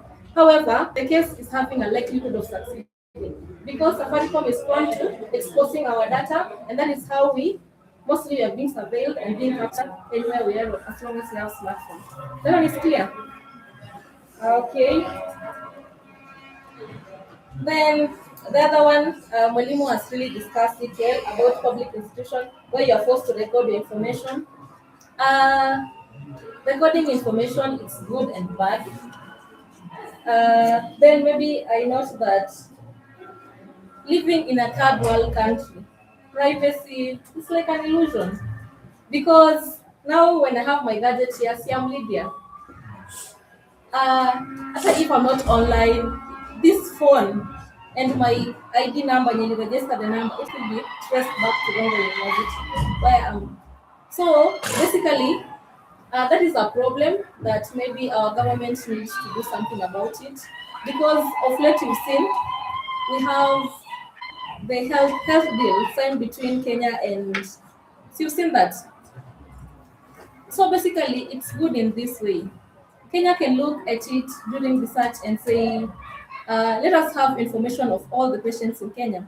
Let us look, why is diabetes majorly focused in this, maybe in this area? They will send scientists to come there. They look at the root cause. Why is it a prone disease? And address the challenge. That is one importance. The second thing is, maybe today, God forbid, I don't know why I love using bad example, but it keeps you still remember it. God forbid somebody goes to Rongo University and I'm here. Sitasemekananga tu Lydia disappeared because maybe one or two of my friends know that I'm in Rongo. But once have recorded that I was in Rongo, maybe at the gate, my parent will say, no, let us trace the remains of Lydia from where she was in last. But without my data, they will be living in an illusion. Siku moja tutapatana na mtoto wetu, but I accept leo kumeturamba. So that is another importance of our information. Then, see, most of us here from the information.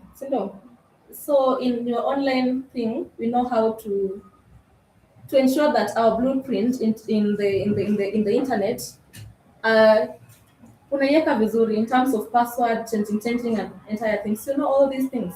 So people are aware so that you can keep some of your things private as much as possible. However, you can click a link and everything is destroyed.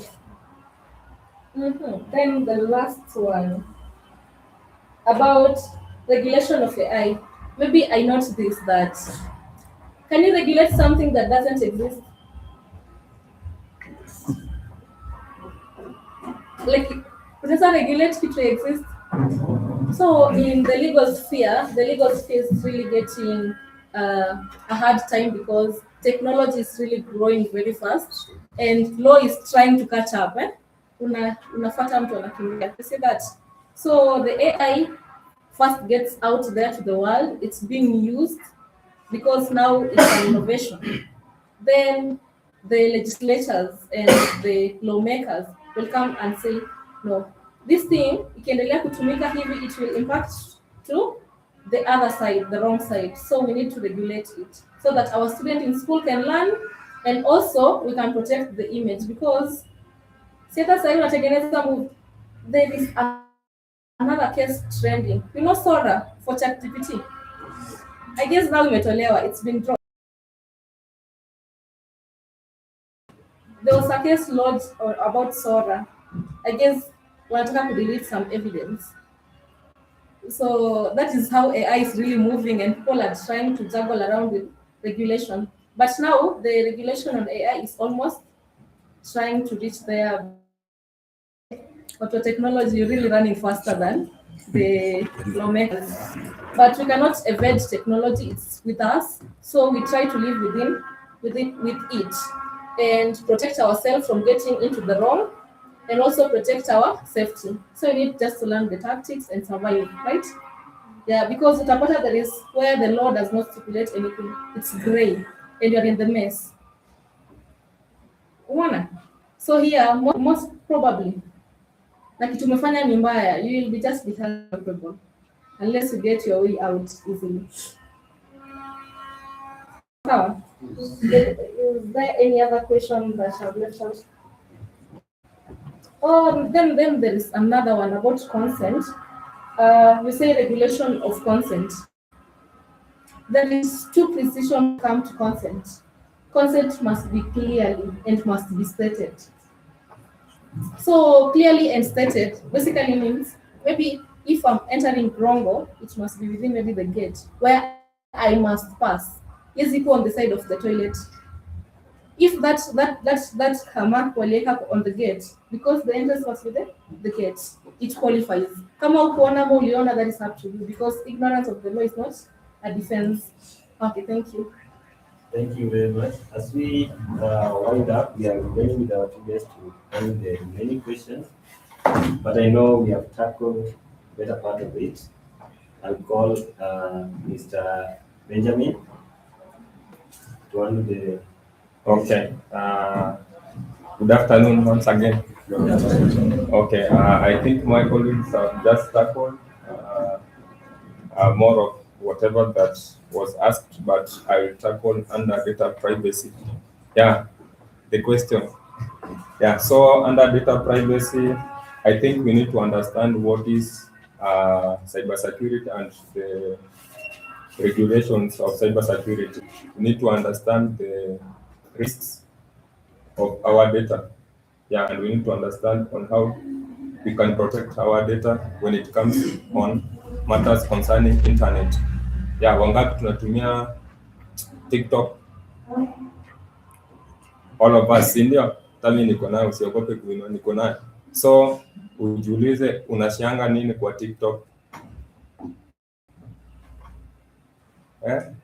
Yeah, those are the things that we need to understand. The information that we share on TikTok. Haya, nikikutumia email, then I say, if you tap on this email, you get 1 million. Nani anaweza tap? Nani anaweza tap on the email? Si kila mtu.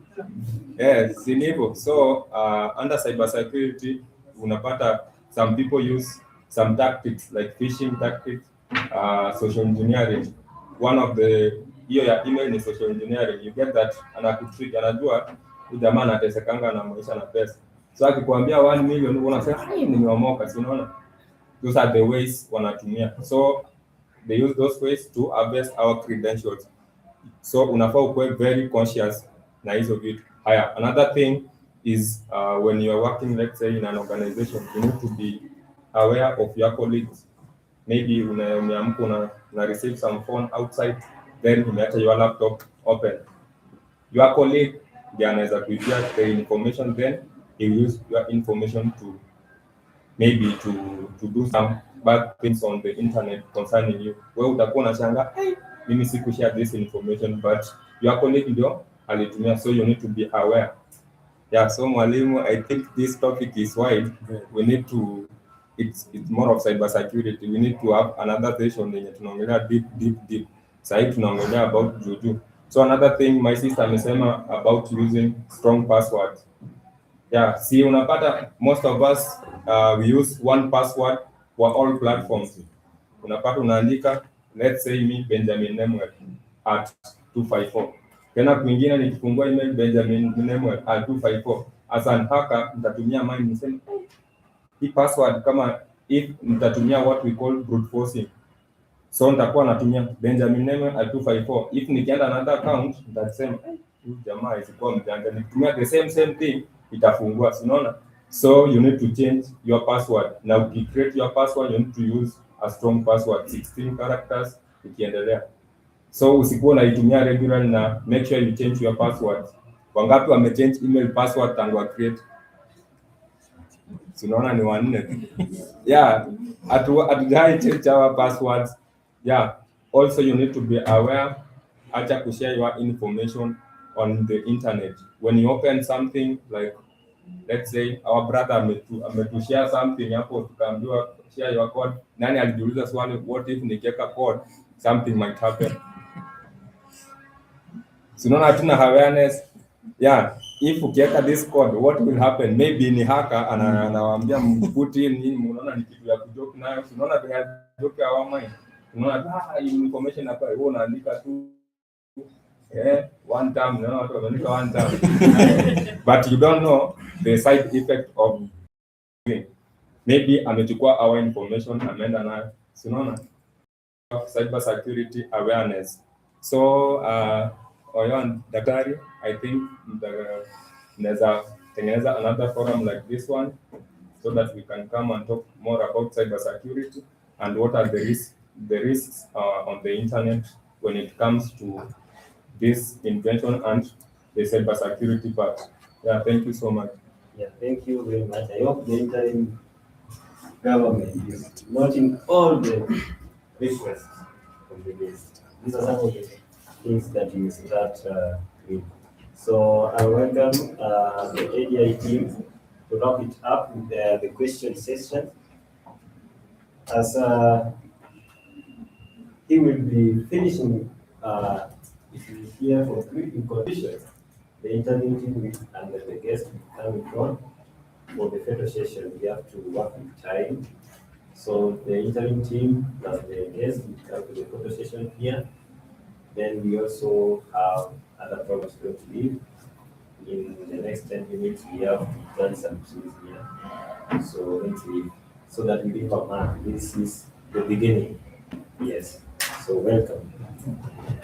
Thank you. Good afternoon. Good afternoon. Good afternoon once more. Good afternoon. I think much has been said, and some of the questions that I was even asked have been answered. But I may combine data protection and policy advocacy. Much has been said, and data protection, cyber security, awareness is a very big topic. And as earlier, we have trainings.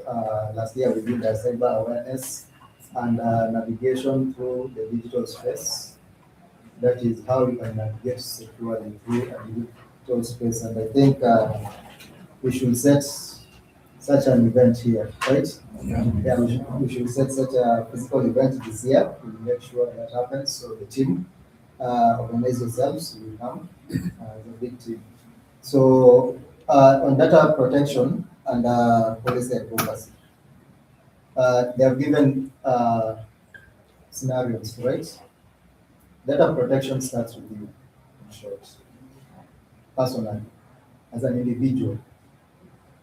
That is the simple answer that I can give. Data protection starts with you. And why am I saying this? Nobody will know your data if you never expose it, right? Will I know your date of birth if you never told me, or if you never posted on the internet that today is my birthday? Exactly. So it starts from those simple details, the small details, your date of birth. I already have a single information that is in the identification card. Next time you post your certificate, you have graduated, I have your full notes, right? I'm one remaining with what? Your ID number. I will make sure that one of your passwords you use digits that are related to your ID number or your phone number. So that is data protection. And as Adia, we are here to educate you and to teach you about how to navigate safely through the internet. These simple pictures you post, I had the time was saying that you are here posting a picture and you tag that you are maybe at Rango University. And then Subaru ikipita hapo unasema walikuandika. Nobody amekadi, you amekadi yourself. Now, you expose yourself because you gave your last location. So I want to go to Safaricom, start studying them. And where is this guy? So I'll come to Rongo University. And then that status post. Unapiga picha, building fulani inaonekana na jina inaonekana. So I will know where you are. And tell me if the name is Focus Apartment. I'll just check the background of your photo. Background image, I think he will explain more maybe if we come next. When you take your photo, the background has more details than your picture itself. The background tells you where you are, the time which you took the photo. So in short, data protection starts with you. You are the one who exposes your data. Nobody hacks you. You are the one who has the right to hack. So, in simple terms. So, policy and advocacy. Policy advocacy is all about ensuring that the digital inclusion and the digital policies are implemented, right? For example, the government has policies on data protection, but it has not fully implemented these policies and also wants to change the policies again. So our work here is to make sure that before the policies are changed, the existing policies are fully implemented, right? For example, Safaricom had a data protection policy. Yes, it had a data. Why? Data privacy. Your phone number is something private. Even me, when a new number calls me, na aseme jina yake na simjui, I will ask him. Me by the way, I will ask him the full names. To be safe. You don't know who is calling you. As for nipatia nakata simu, because I don't know you. Maybe unaweza kuwa mwizi umeniongoza mahali unaniuliza niko wapi. Nikwambia niko kwa nyumba na alikuwa ashaona picha nimepiga kwenye naishi. That guy will wait for me at the gate. Right? Yeah. So as recently you can see that unatumia mtu pesa, then Safaricom wameweka to X. Sure. Yeah. So now Safaricom had the policies, but was not implementing the policies. So our work is there. We go check on the policies and tell them you have policies, but you're not implementing it. You're exposing people to the public. Because if somebody has your number, can get your payments, right? Mm-hmm. And it will be just a matter of time before that person gets your ID number. And from there, mambo ni unaanza kupiga tu. Na mwingine nilisikia akisema pesa imetoka M-Shwari na mimi au ni M-Pesa statement. Have you ever guys heard of that? M-Shwari account. The money is withdrawn, no M-Pesa statement, no Safaricom statement, but you had cash. Go and research. So another thing, somebody asked about having devices and using the digital devices effectively, right?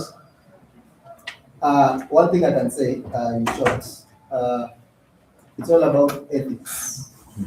Do you know ethics? Ethics in the digital space. How do you use a digital device effectively? I've told you, you are the person who can expose yourself. Right? You are the only person who can tell the world that I'm located in Kenya, Rongo University, and currently I'm in a meeting at the administration block. So mtu akikuja hapo nje akongoje ni mbaya. Ni mbaya. Are you guys now getting the point? Are you getting the point? So some people say that, oh, Safaricom is not protecting our data somehow. But yes, at some point, you saw that it made an action of hiding some numbers, right?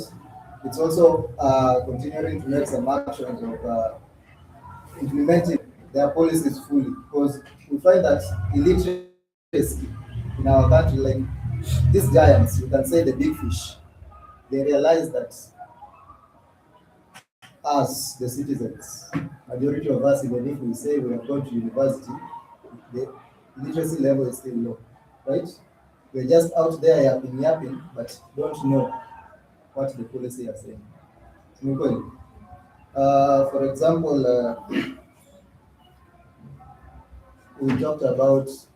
she talked about they are rejecting maybe the finance bill, right? A lot of thousands of people are out in the streets. But if you ask somebody why you're on the street, they won't tell you. Why? The literacy level is just going with the crowd. No. So that is a key factor. So that's why I've said it starts with you. Using digital devices effectively. Before you go out, ask yourself, what am I going out to do? Do I know any information about this? Right? Let me research. For example, you are coming to this event.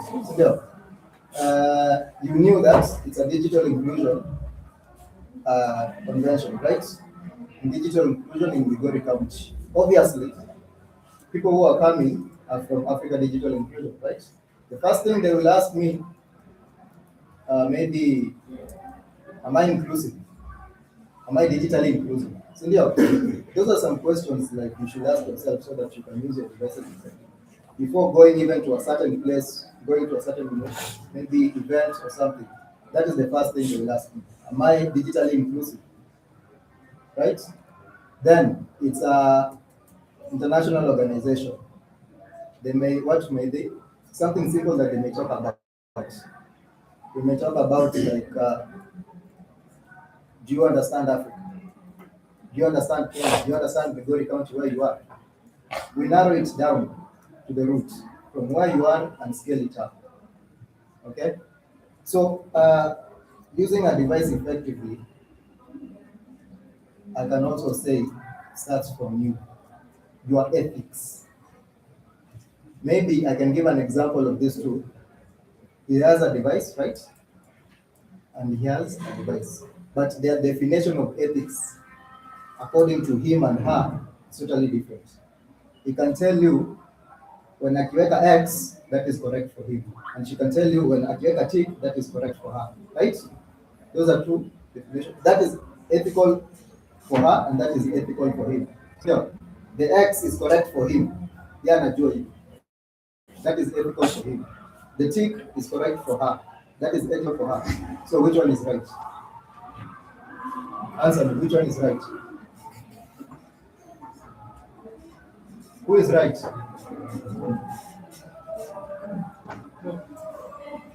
Huh? Come on, who is right? Because they are right, but they have their own perspective of what is wrong.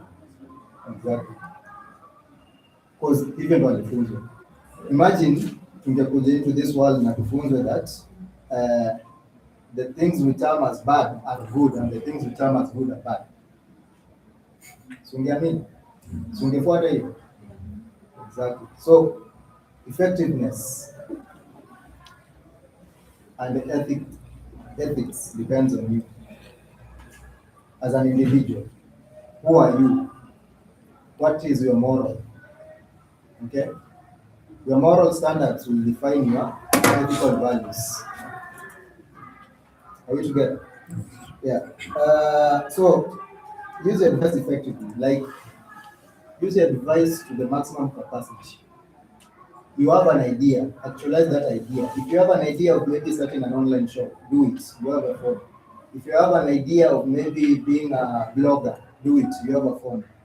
If you have an idea of, or if you are that person who likes motivating people, start a YouTube channel. Motivate people. That is how you use your device effectively. Make your device to use. Okay? Somebody talked about internet access and connectivity and how, as earlier, we're making sure that we're partnering with the private sectors. For example, Safaricom is a private sector, right? Airtel is a private sector, and we have these other internet suppliers, right? Somebody tell me, Safaricom is providing internet, right? Airtel is also providing internet. Maybe a company in Kisii or Migori is providing also internet. So those three companies are getting internet from the same place, right?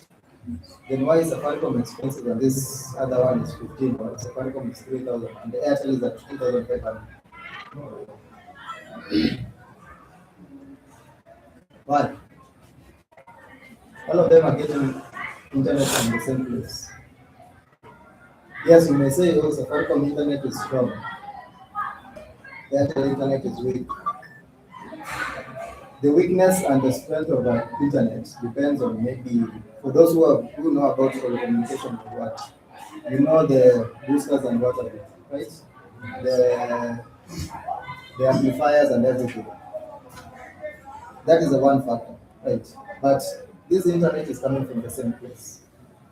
Why is it that a certain company is selling at 1,500, another one is selling at 3,500, another one is selling at 3,000. All right, somebody tell me.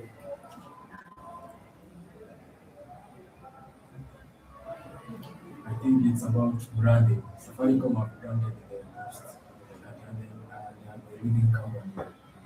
Yeah. So if somebody is a big fish, he decides to exploit. Sindio? Sindio? But if you realize, Safaricom also plays with your mind. Yes, you're paying 3,000 for 15 Mbps, but you might check that speed quickly. Have you ever checked the speed? The actual speed? I think this guy can tell you, and those who have wewe umenunua wifi kwa nyumba, umeangalia speed kweli? At first they will show you 15 Mbps. Umeamka tu saa sita graph review angalia the speed.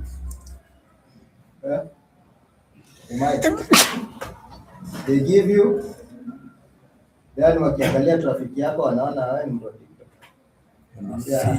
Hata tano ni kutosha. Hata 2 Mbps can Mbps, yeah. And you will never and you pay 3,000. If somebody is paying 1,500 and getting the full 15 Mbps.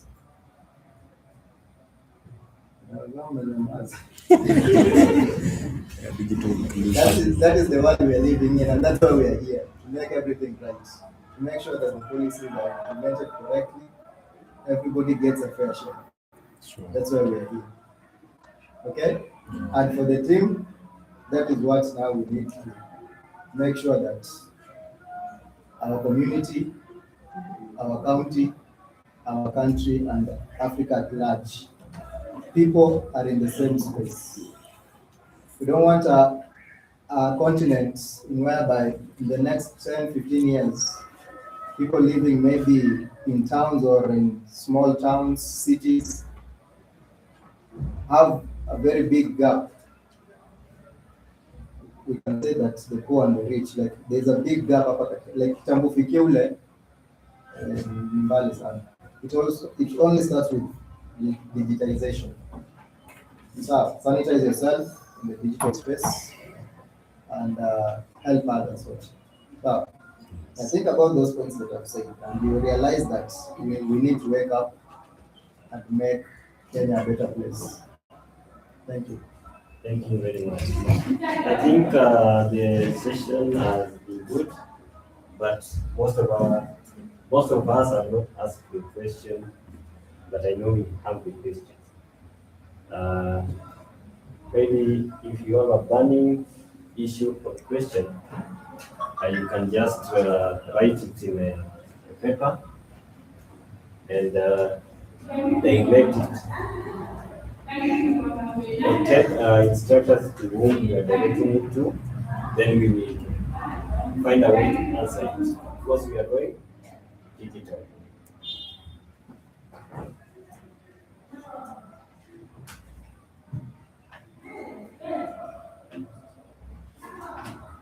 Yes, yeah. And also some of the answers we can post on LinkedIn. How many are on LinkedIn? Oh, let me carry up your hand. I want to see. There's a reason why I'm doing this. How many are not on that platform? Just be honest. We want to help each other. 1, 2, 3. The next question. How many updates they are LinkedIn after maybe once in a week or once in a month? You update in terms of the skills you gain, the activities you participated. Wow. 1, 2, 3, 4, 5, 6. There is a reason why LinkedIn is. They realize that there's a gap in the profession.